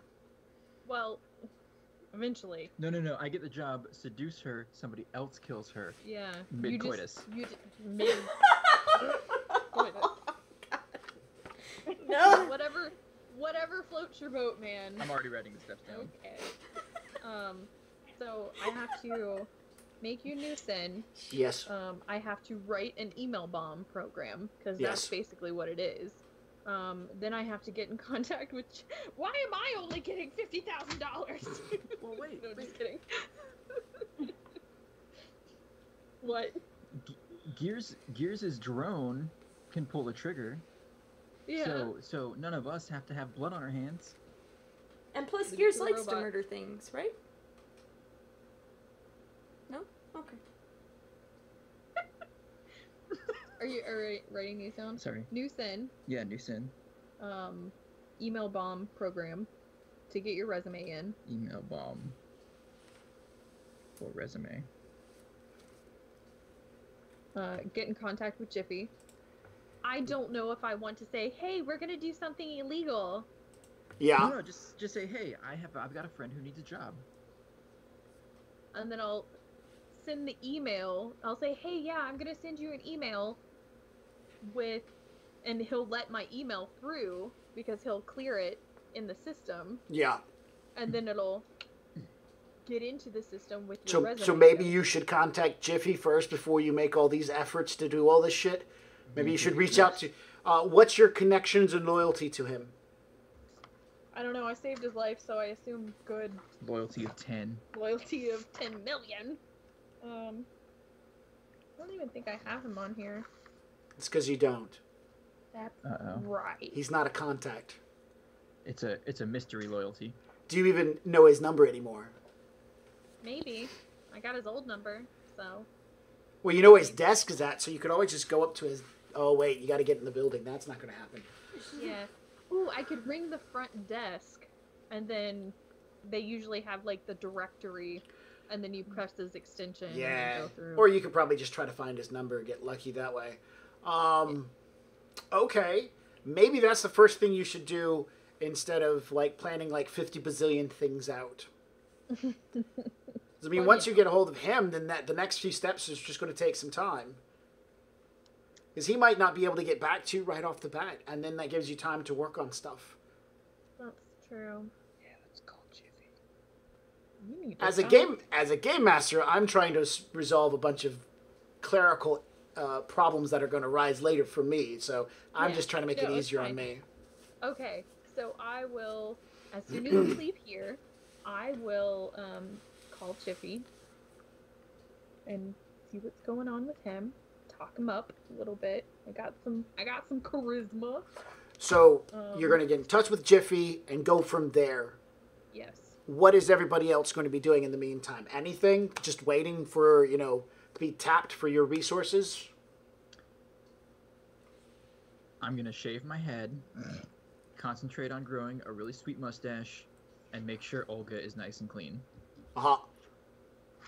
I'm going to start spying on this lady, Okay. Van Zant. All right. How do you intend to do that? I'm going to use my drones. My small ones. I may buy some others. And I'm going to keep my vehicle far away from her, like maybe a block or two. And then just use my drones to scope her out. All right. So are you sharing this with everyone else? Yes. Okay. So do you intend to try to go to the Arcadia building and then get a drone inside and then try to find her that way? Well, I need to find out. I was actually more thinking like where she lives. Yeah, Okay, so you Right. need to find out where she lives. right. Okay. You also need to find out what she looks like. You have yet to be Yes. shown what she looks like. Right. Okay. So Yeah, I'm telling this to whoever has the information on her. I'm assuming that once you guys get outside and there's actually a matrix, Sarah's character Zoe can share with you the picture, but right now you guys are not able to share crap. Right. All right. Alan's going to work on the security guard, try to figure out which of them will be easiest to pick off. All right. How do you intend to find the security guards? Going to start with the thug, researching the thugs that Zoe has. And The look name, up the one name that the you've got, name. which is Yeah. only, if I remember correctly, it was only like a first name. So that's going to be a really hard find. Yeah. But it's, go ahead. And see if her facial recognition kicks out anything else. Okay, so you're going to use facial recognition, a name, and start searching the matrix. Mm-hmm. Matrix perception rolls from you from now on out. AR time! Yeah. I don't have matrix perception, so. Well, it's a skill that you can use with using your data processing from your cell phone. You don't, it's of course, you would do it in AR. Mm-hmm. Yeah. So, so this is good. Alan's going to be trying to find a security guard so you guys can make sure there's an empty slot. Gears is going to be trying to physically get eyes on her and start following her. Zoe is going to try to reach out to Jiffy, and if that succeeds, start working on a resume for Nemo, and Nemo is going to shave his head and start focusing on growing a mustache. He's just gonna sit in a corner and go and strain. No, I'm gonna do a bunch of matrix research on like growing a mustache. I gotta find the right style for my face. You know, All right. It's important. So, yeah. So I guess you guys, did you want to jump in and give them Gosh. anything else? It sounds like they are about to. It sounds like they've got at least a plan somewhat put together, so that's good. We gotta kill a bitch. All right. So you guys need to, if you need Mickey's help or Cause help, you need to contact Sunny. You will not have their contact information. So if at some point you're like, guys, we need a mage, you have to contact Sunny. Yep. Okay. Same thing with Mickey. If you need him for anything, bam. So if you guys are all done here, there's only one thing left to do. Step outside and, Enjoy the rain. yep. Here comes the sun. All right. Doo-doo-doo. Question for, well, never mind. I'll wait till the end. No, go ahead. Go ahead. I want to buy a new vehicle. Okay, then that can wait. Okay. All right, so they're done. Okay. Do you want to contact and tell them to go ahead and turn off all the security measures on the room? Yeah, if we're all done, then Are we all done? Oh, yeah. Okay, Sunny picks up her phone, plays with it for a minute. Zoe, the room floods with noise and icons. Like a tidal wave washes through the room. Everybody suddenly has bars of reception. Are you going to do what you need to do? Yes. What do I need to do? Flick, flick, flick, Oh yeah, flick. yeah. I shall Make flick. it rain. Yeah, All I'm right. gonna make it digitally rain into their comms All right. or cred sticks, whichever. Your comms that are linked to your bank accounts, linked to your cred sticks that you have on you. Do you have your money sticks with you, people? Yes, always. All right. They suddenly say that there was a deposit into your account. Zoe, you're actually able to physically watch it take place. You've never seen money data move. There was so much security on those numbers moving, it was pretty intimidating. But then the central bank does protect their money. Wow. Central bank. Woo! They don't play. Yep. I don't play. 200,000 new yen just got flicked through the room. You guys are all 50,000 richer. Yeah. Making rent is not an issue anymore. Nope. Yay! All right. So, Man, if I wish that the beer garden, Well, beer except garden I'm was about still to blow it standing, so all I in could one pay it off in spot. full. yeah, what kind of car did you want to buy? I want to buy a van. Another one? Yes. A more different band. I've got it narrowed down to 3. Which ones? And if everyone wants to listen, because I need some advice on this. Okay. So the 3 options are the GMC Bulldog, the Rover Model 2072, and the Ares Roadmaster. The Ares Roadmaster has an armor of 18. This is an armored vehicle. This is what Oh my god. high security people would use. Oh my. The Ares How hard is it Roadmaster, to is that get? what you're looking at? Yeah, this thing has a piloting skill high enough he can tell it to run people over and it'll be like, alright, we'll run them over. Holy shit. It has a piloting of 3, so like other cars, it can ignore safeties. And its sensors, oh my goodness, it seats 8. So, and it's not restricted? Yeah, its availability is an 8. Wow. So it's not restricted. But then you go one up to the Rover model. The Rover model is faster, has better handling, gets going faster, accelerates well, has less armor. It won't be able to avoid safety protocols because its piloting is less. But it has a higher sensor rating, which means that it's able to have guns mounted on it and it can shoot pretty well. The Ares can't have guns mounted on it? No, the Ares can, but its sensor rating is how well it shoots. Sensor of 3, sensor of 4. One's a better shot than the other. But man, that Roadmaster.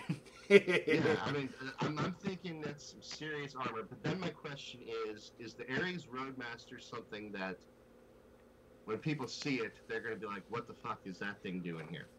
Yes, it is a fragging armored car. You should be grateful you can buy it legally. Legitimately used to move goods over land that need secure transportation. The Roadmaster may have the speed and handling of a tank that it is, and it may be anything but subtle, but you can reliably shrug off small arms fire, even grenades. For many teams, it's a worthwhile investment. Right, so this would be something if we were trying to get away and they were trying to throw grenades at us. But I couldn't park this on the side of the road and be subtle. You could. Ian says if you want to remain a touch more subtle without drawing a ton of security attention of the security corps, use the Rover 2072.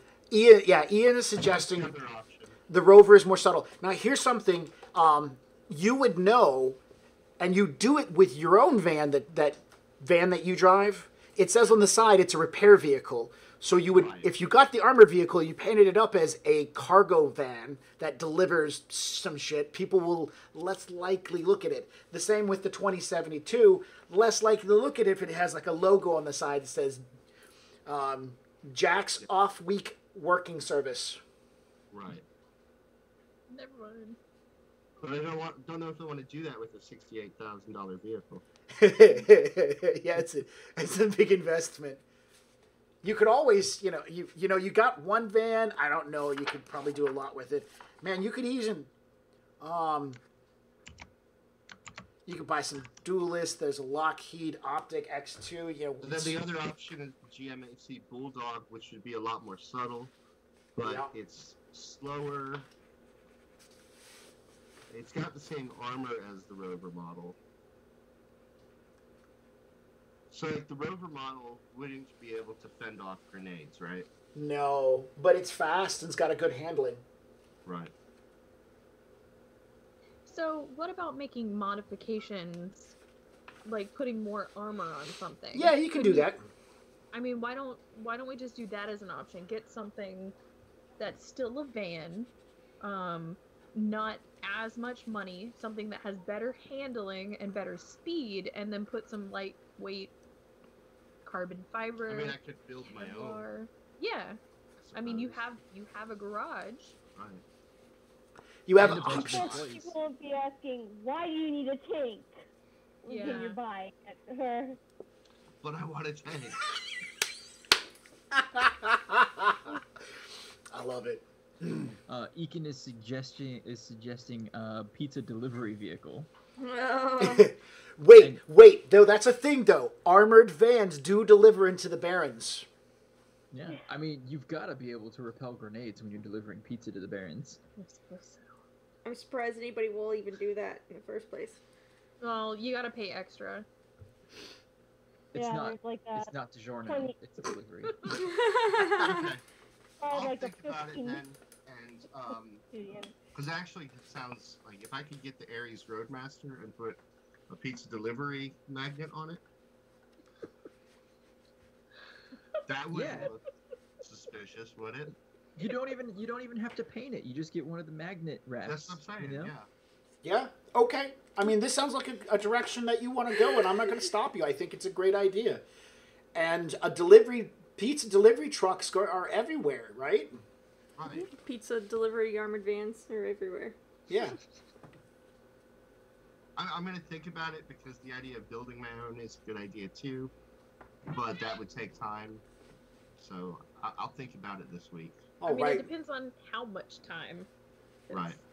You're gonna have some time. Yeah. we got some Alrighty time. then. So let's jump over to Alan real quick. You just got paid, and you are now able to access the Matrix. So you want to find out about the security guard. Yeah.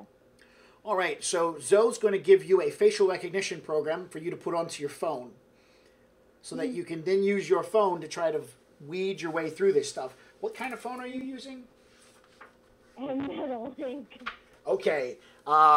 Zoe, you go to put out her phone and you realize her phone is like a small teacup.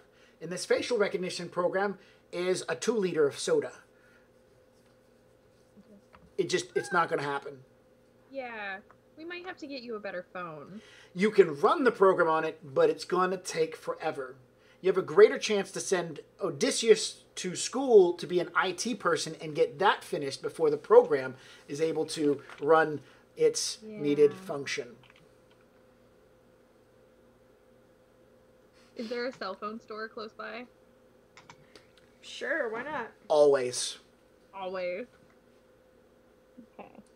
Let's go get you a better phone. You could probably go by someplace high-tech in a nearby mall, maybe look for a Radio Shack, or slide into a Stuffer Shack and buy a nice cheapy burner. Stuffer Shack burner. Awesome. All right, the greatest one you're going to find in a Stuffer Shack is probably a Renraku Sensei, and it's probably going to be something that's behind the counter. Oh, that's like a device rating 3, right? Yes. Yes, it is. That's the first phone I had. I just put a picture of the Aries Roadmaster into these. Oh, that's nice. That is nice. Yeah, Crap. yeah, that looks like a want pizza delivery With a van. pizza delivery symbol on the side of it. That screams to me, holy fuck, what's going on? with the top mounted machine gun. Yeah. Yeah. Oh, that's a sweet. Are will those never be side-mounted launchers? No, maybe. Yes. Yeah, those are rocket rockets. launchers. Oh, Those are small tandem rockets. Yeah. Oh man, and the spare tire. Really? And Look, it comes with that? Look, and there is a side port for shooting out of. The small circle hole, that's a port you shoot out No, of. I thought that looks like the gas. No, it's a gun port. hookup. That's It's a gun port. that's a gun port. Yeah, they've got those on armored cars now. Oh, okay. Yeah. That's crazy. Look, check out the Smart armored hubcaps. hubs, the armored hubcaps. Yeah, that's awesome. Makes changing the tire a little bit difficult though. No, you gotta probably get a special tool. It's made. It's a subcorp of IKEA. Wow. That's awesome. Alrighty then.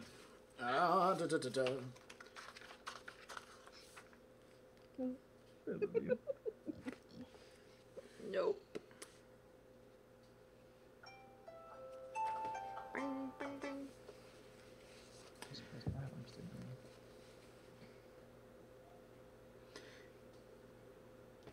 All right, so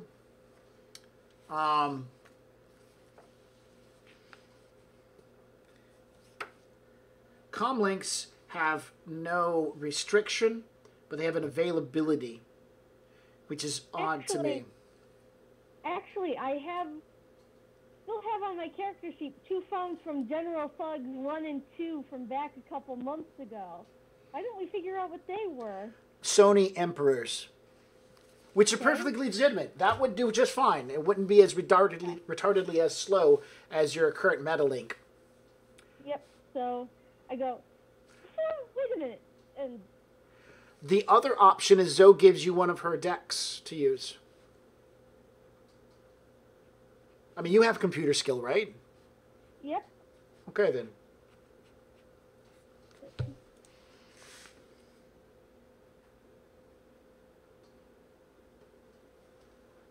Okay. I'll borrow one of your decks in future we can use Wait, how many decks phones does he I have? acquired. Let me see the phones. Yeah, she's not going to give you a deck. No. Oh, Sorry. man. Yeah. I promise I'll take good care of it. All right. I'm giving my old one to. Well, I think he actually probably might be carrying one of them just in case. It's at the bottom of your bag. All right. Yeah, Forgot like, about it. Messenger bag. So, a matrix perception to search with using this guy's face, her program, and going through the matrix requires a computer plus logic roll. And you have to do it in the AR, so you automatically will lose 2 dice for that. Okay, that's a 5. Matrix perception is intuition. Oh, computer. you're right. Intuition plus computer. That's still a 5. That's still a 5. Awesome. So you've got 5 dice to roll. Your limit is your phone, which is a device rating of 2. 2 successes. Perfect. All right, and again. And again. 2 successes. Excellent. All right. Because it's not really that well known of material, it's going to take you roughly 36 hours of actively working on your phone to get through all this. That's fine. So your phone goes out and searches and goes, hey, hey, hey, I found another picture of a guy. And you open it up and you look at it, nope. And you swipe left. Nope, swipe left. Nope, swipe left. That's... I'm It's sorry. okay. You can totally do it passively while you're walking around. And the I computer. can do it with the phone like this and like this. Yep. Stretched out as far as arm length, like, I hate looking at these things. All right. So, so now you're busy looking for this guy to try to find him based upon the face on the video that Zoe somehow sent to you without touching devices. It's so weird how she does it. You have to push buttons. And Jay is currently online looking at cars. Nope, swipe left. Nope, swipe left. Oh, I can afford that. Whew, I can afford that. Wow, I can afford that. I can get 2 of those. I can get 2 of those. And I'm also looking at aircraft and boats. Oh my god, that's awesome. We don't need a boat. He doesn't care. We don't need a boat. All right. But he needs a boat. No. And Odysseus, or sorry, Nemo You never is know. We could pick up this Van Zant chick, throw her in a boat, take her out in the middle of the ocean, and just drop her overseas. feed her to the Seattle-based Sharks. Like, Yeah. Isn't that a gang? I don't know. Yes. But It is now. Nemo's looking at mustache styles, and nope, not that one. Swipe Swipe left. left. Nope, not that one. Swipe left. All right. So, Zoe, as everybody has gone into having delusions of grandeur, what are you doing? Oh, that's right. You pick up your phone. You're like, "Where's? Oh, there's that number." Do you push it? Boop. Boop. Dee-dee-dee-dee-dee. You can feel the phone call going out as it passes by you, as you watch it ring. And then it rings a third time, and it picks up. Hello? Jiffy? Zoe? Hey! Sounds better if I hold my nose. Are you okay? You sound a little stuffy. Yeah, it's, I'm fine. It's pollen season. I'm not there yet. It's been a while. Give me a second to step outside, step into the break room. Okay. So, a couple of minutes, you hear some rustling. It sounds like he's hurrying. Hey, Zoe. How you been? You know, pretty good. Well, that's good. Yeah, how have you been? I mean, in general, I guess. It's been a while since seeing you. Was that you on the highway? Yeah. That's Aw. a funny story. I'll have to tell you about it sometime. Yeah? You can hear his voice changing, like it gets a couple of octaves really high. Like, yeah? Okay. I'm Mary. Sorry.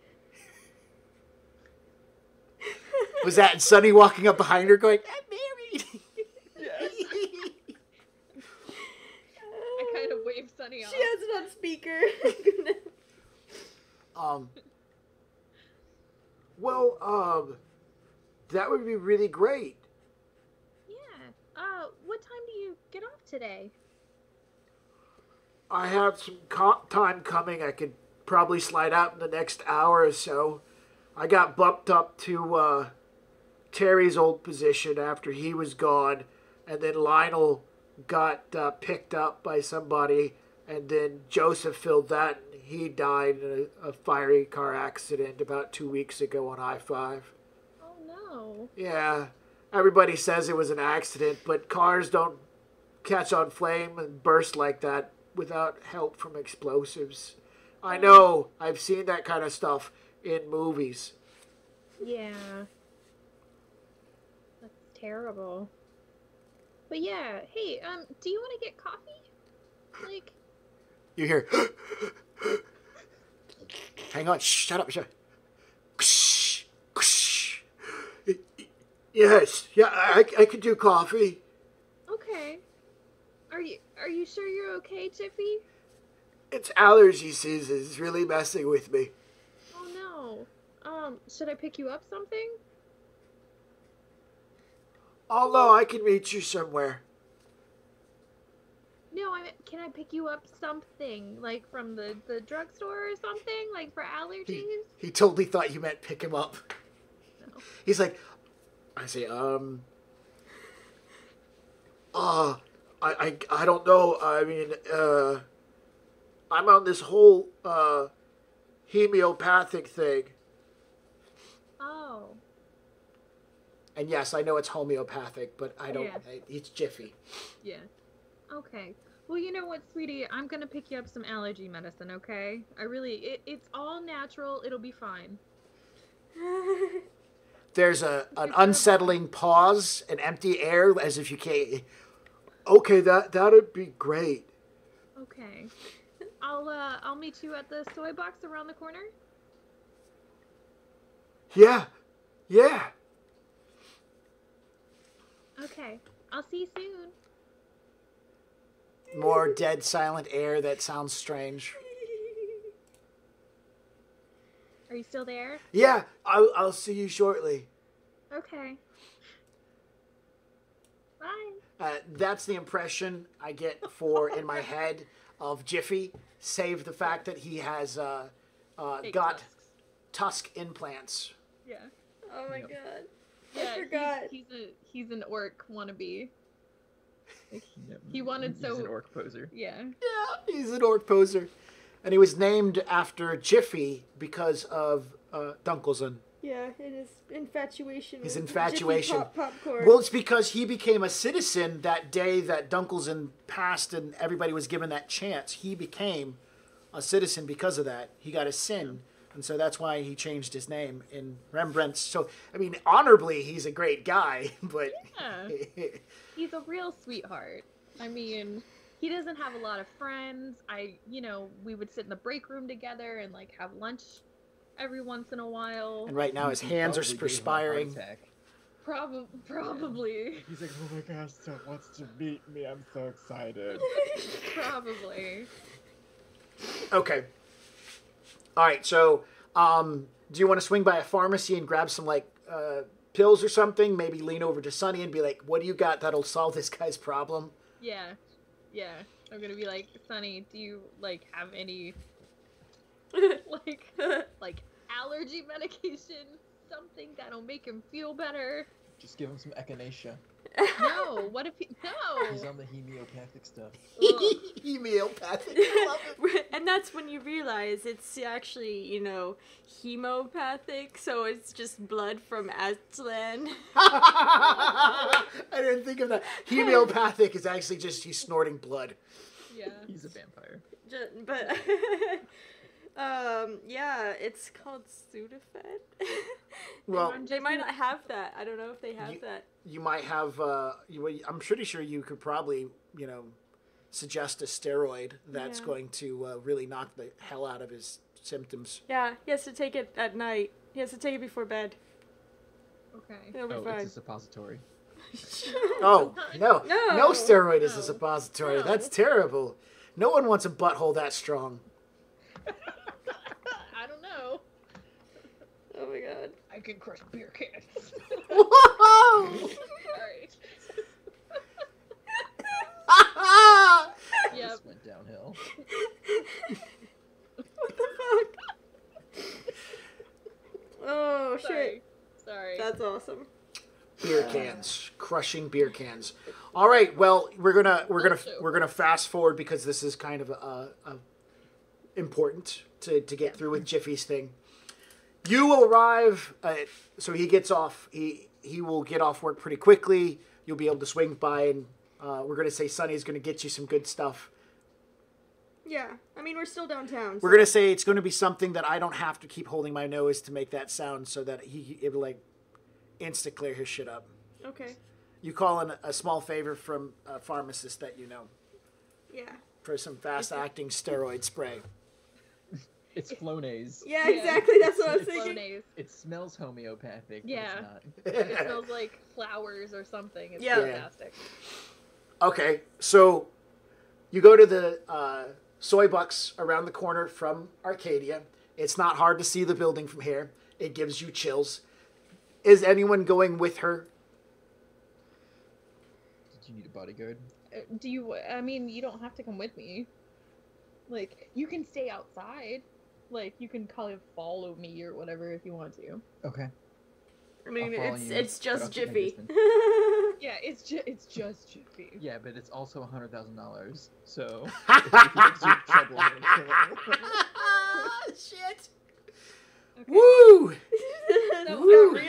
I'm really glad we're doing this the same day too, because I look super pretty and like super normal with like the sundress, the cardigan, the hair, the makeup, like cute little wedges, like wedge shoes. Wow, Yeah. poor Jiffy. Yeah, right. Heart attack alley. It's All kinda right. great. So, when you arrive, he's outside and he's wearing his business outfit. He's still got his lanyard on with his tag and everything. Still looks the same, pasty white, blondish red colored hair, fake tusks and everything. And he goes an incredible shade of red when he sees you. And I go, Jiffy! And I like run up to him, like kind of clap, clap, clap, clap with my... With your boobs hanging out, bouncing up and down. Oh God, no! Not hanging out. They're not just hanging kind out. Of, they Bouncing. bounce whenever I Right. bounce a Yeah, little no, bit. you know exactly what you're doing. I'll give you an extra 2 dice on charisma for your negotiation roll later. Fuck yeah. No, 3, because you look good and you're just sending this man over the edge. All right. So you run up to hug him. He gives the comfortable side hug and everything, trying to not be in the friend zone completely, but still, not be too much abrasive. In his nasally voice, he will. It's so good to see you. You want to go in and get some coffee? Yeah. Hold on. And I dig through my bag real quick and pull out the Flonase. Yeah. This is what I use all the time. It's totally organic, and it's fantastic, and it'll clear you right up. Oh my gosh. All right. So, was that the nose thing? You stick up your nose and spray? Yeah. Yeah. Okay, so that's definitely the homeopathic kind of thing. They like to stick things in places it doesn't belong. Yeah. So he will. Like, stick it up. Spritz. All right, so he spritzes his nose real quick, shakes for a moment.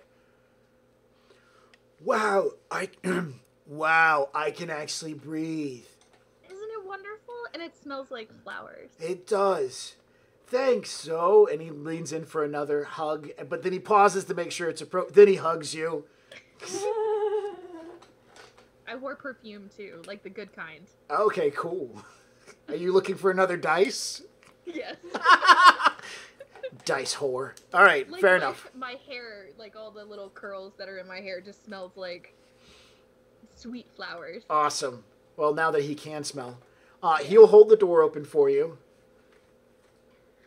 I'll walk in. Okay. You walk in. You guys stand in line. You get some coffees. He asks you how you've been. Tries to do idle chit-chat. Says, let me get you your drink. He wants to buy it for you since you got him prescription stuff. I'll say, no. I got this. Really, I do. Look, it's not entirely just to catch up that I called you. I do need a favor. Totally legit. I have a friend who is looking for work. And he'll nod. IT? And no, not IT. Really, it's security work. Oh. Yeah. He kind of looks at his badge that says manager on it now. Your mind can take a picture of this badge right now. Yeah. This has It all the doesn't necessary detail about what it takes to get... You can... Because remember, you can forge stuff. Does it have an RFID Yeah. in it? Yeah. Yeah. Doing that. So Like you I'll... take a picture and scan it. Yeah. Awesome. You'll make a memory test later for this stuff. You're Excellent. like, boom! My new superpowers are awesome. All right.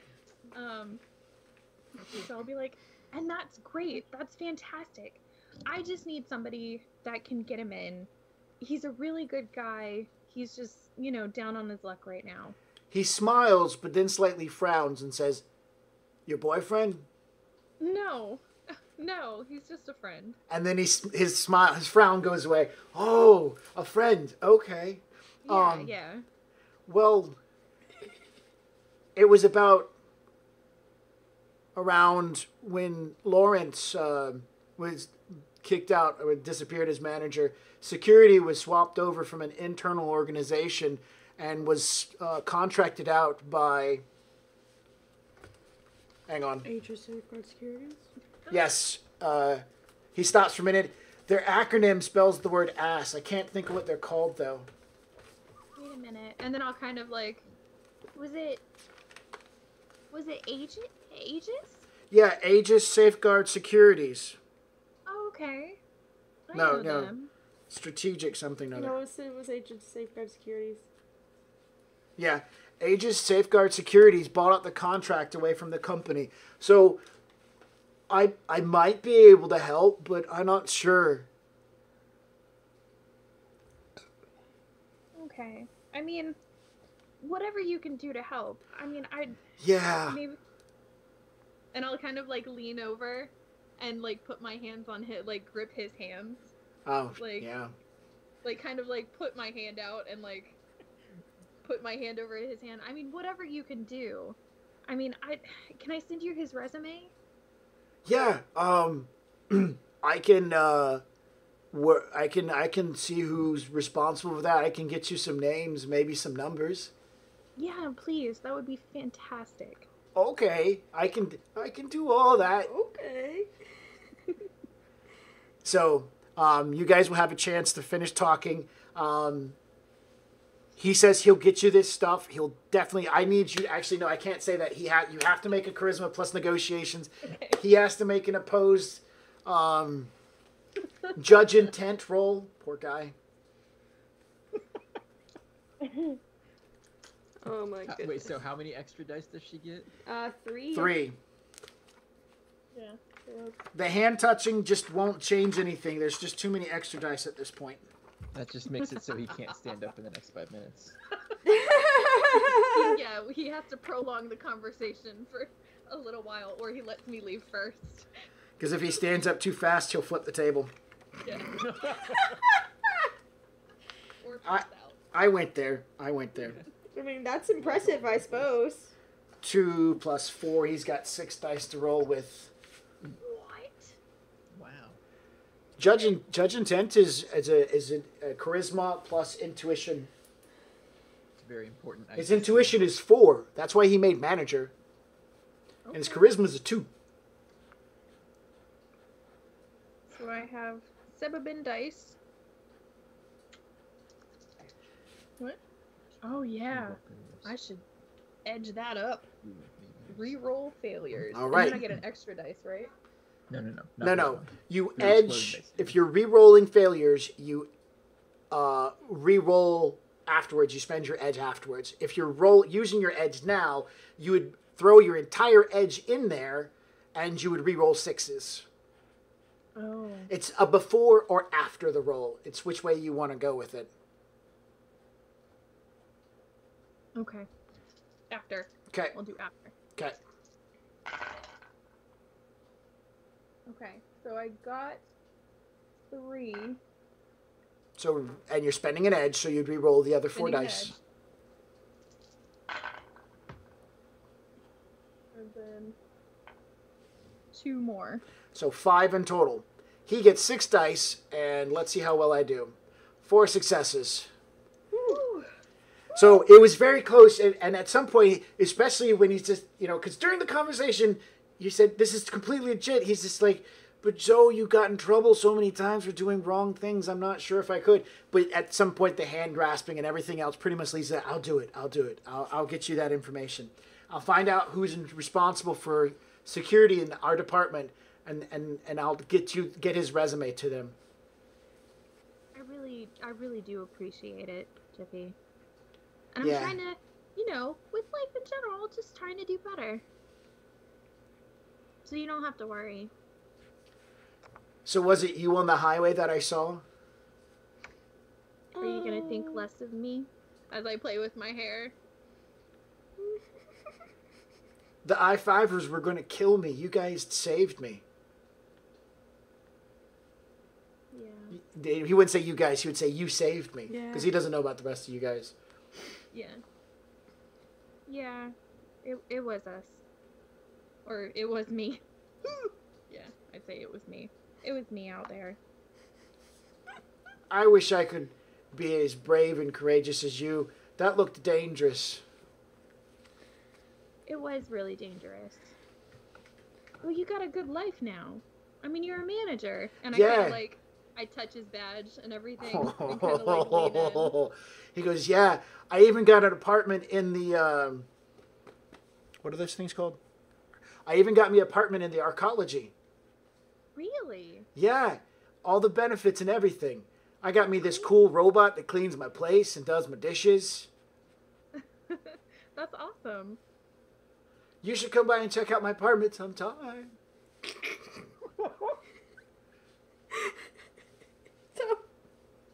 Does his voice crack when he Yes. says that? Yeah, that was all role playing there. I mean, that's definitely, maybe. It's got a view of the bay. Aw. That sounds really nice. I don't make my phone go off. Time to leave. All right. Well, Exit plan. all right. So your phone goes off. Continue. Keep going. I love it. I'll go. I'll pull up my phone and kind of look at it and go, Jiffy, I have to go. Okay. I'll get you that stuff as soon as I can. I don't work until Tuesday, so it'll be a little bit. Okay, that's totally fine. Take your time. He'll stand up at this point in time, so that when you walk away, he's standing and all that romantic crap. I'll give him one last, like, really good hug, but, like, full on. Yeah. Instead of, like, Oh, side man. hug. No side hug, just full. Okay. Yep, Poor guy. I know. Yeah. Boobies on his chest. And then I'll kind of, like, bounce, sway my butt. Yeah.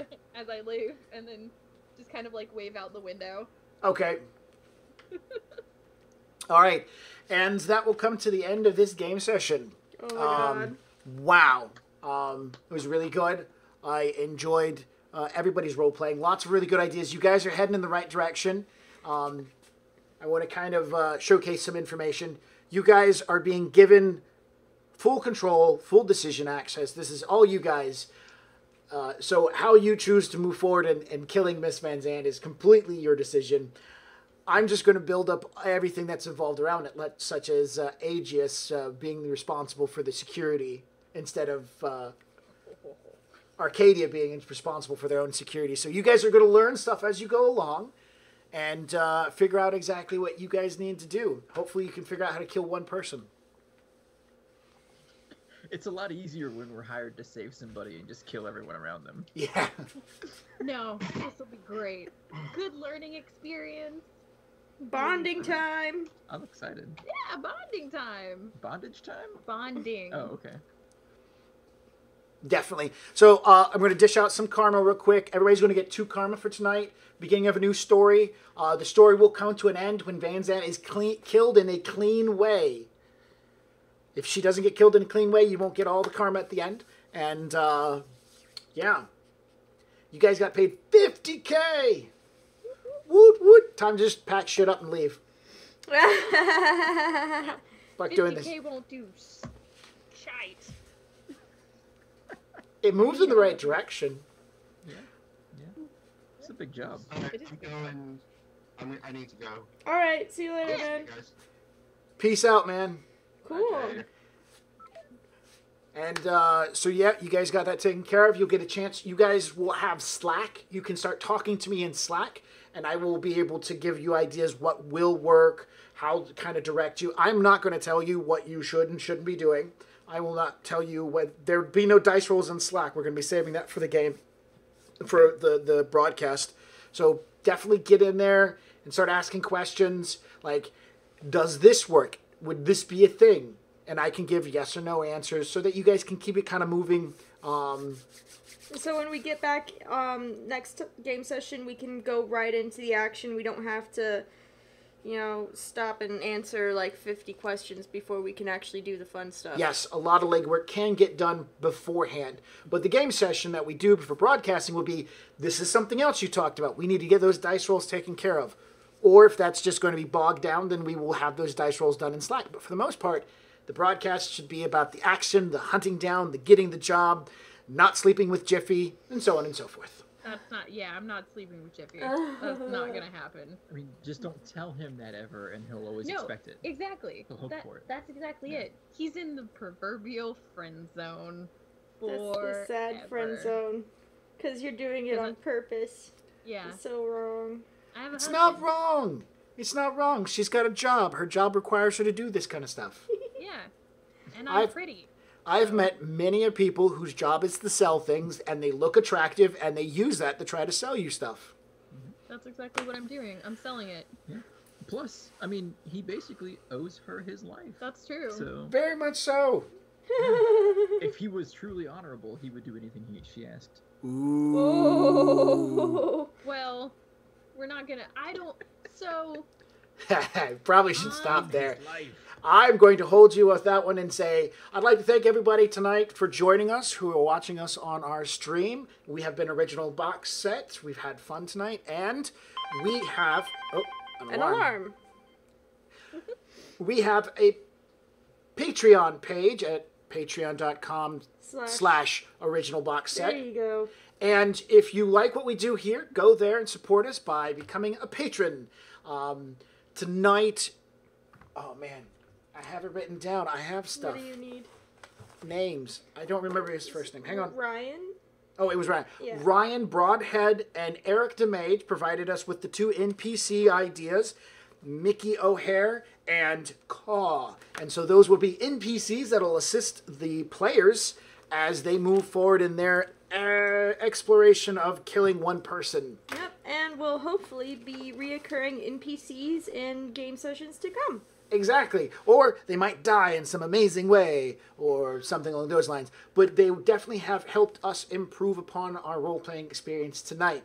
And so if you want to join in on that, there's our Patreon page for that. Other than that, I'd like to thank everybody for showing up and have a wonderful night. Yes. Good night. Good night, everybody. Oh, where's the off button? There It's it is. over there. Good night.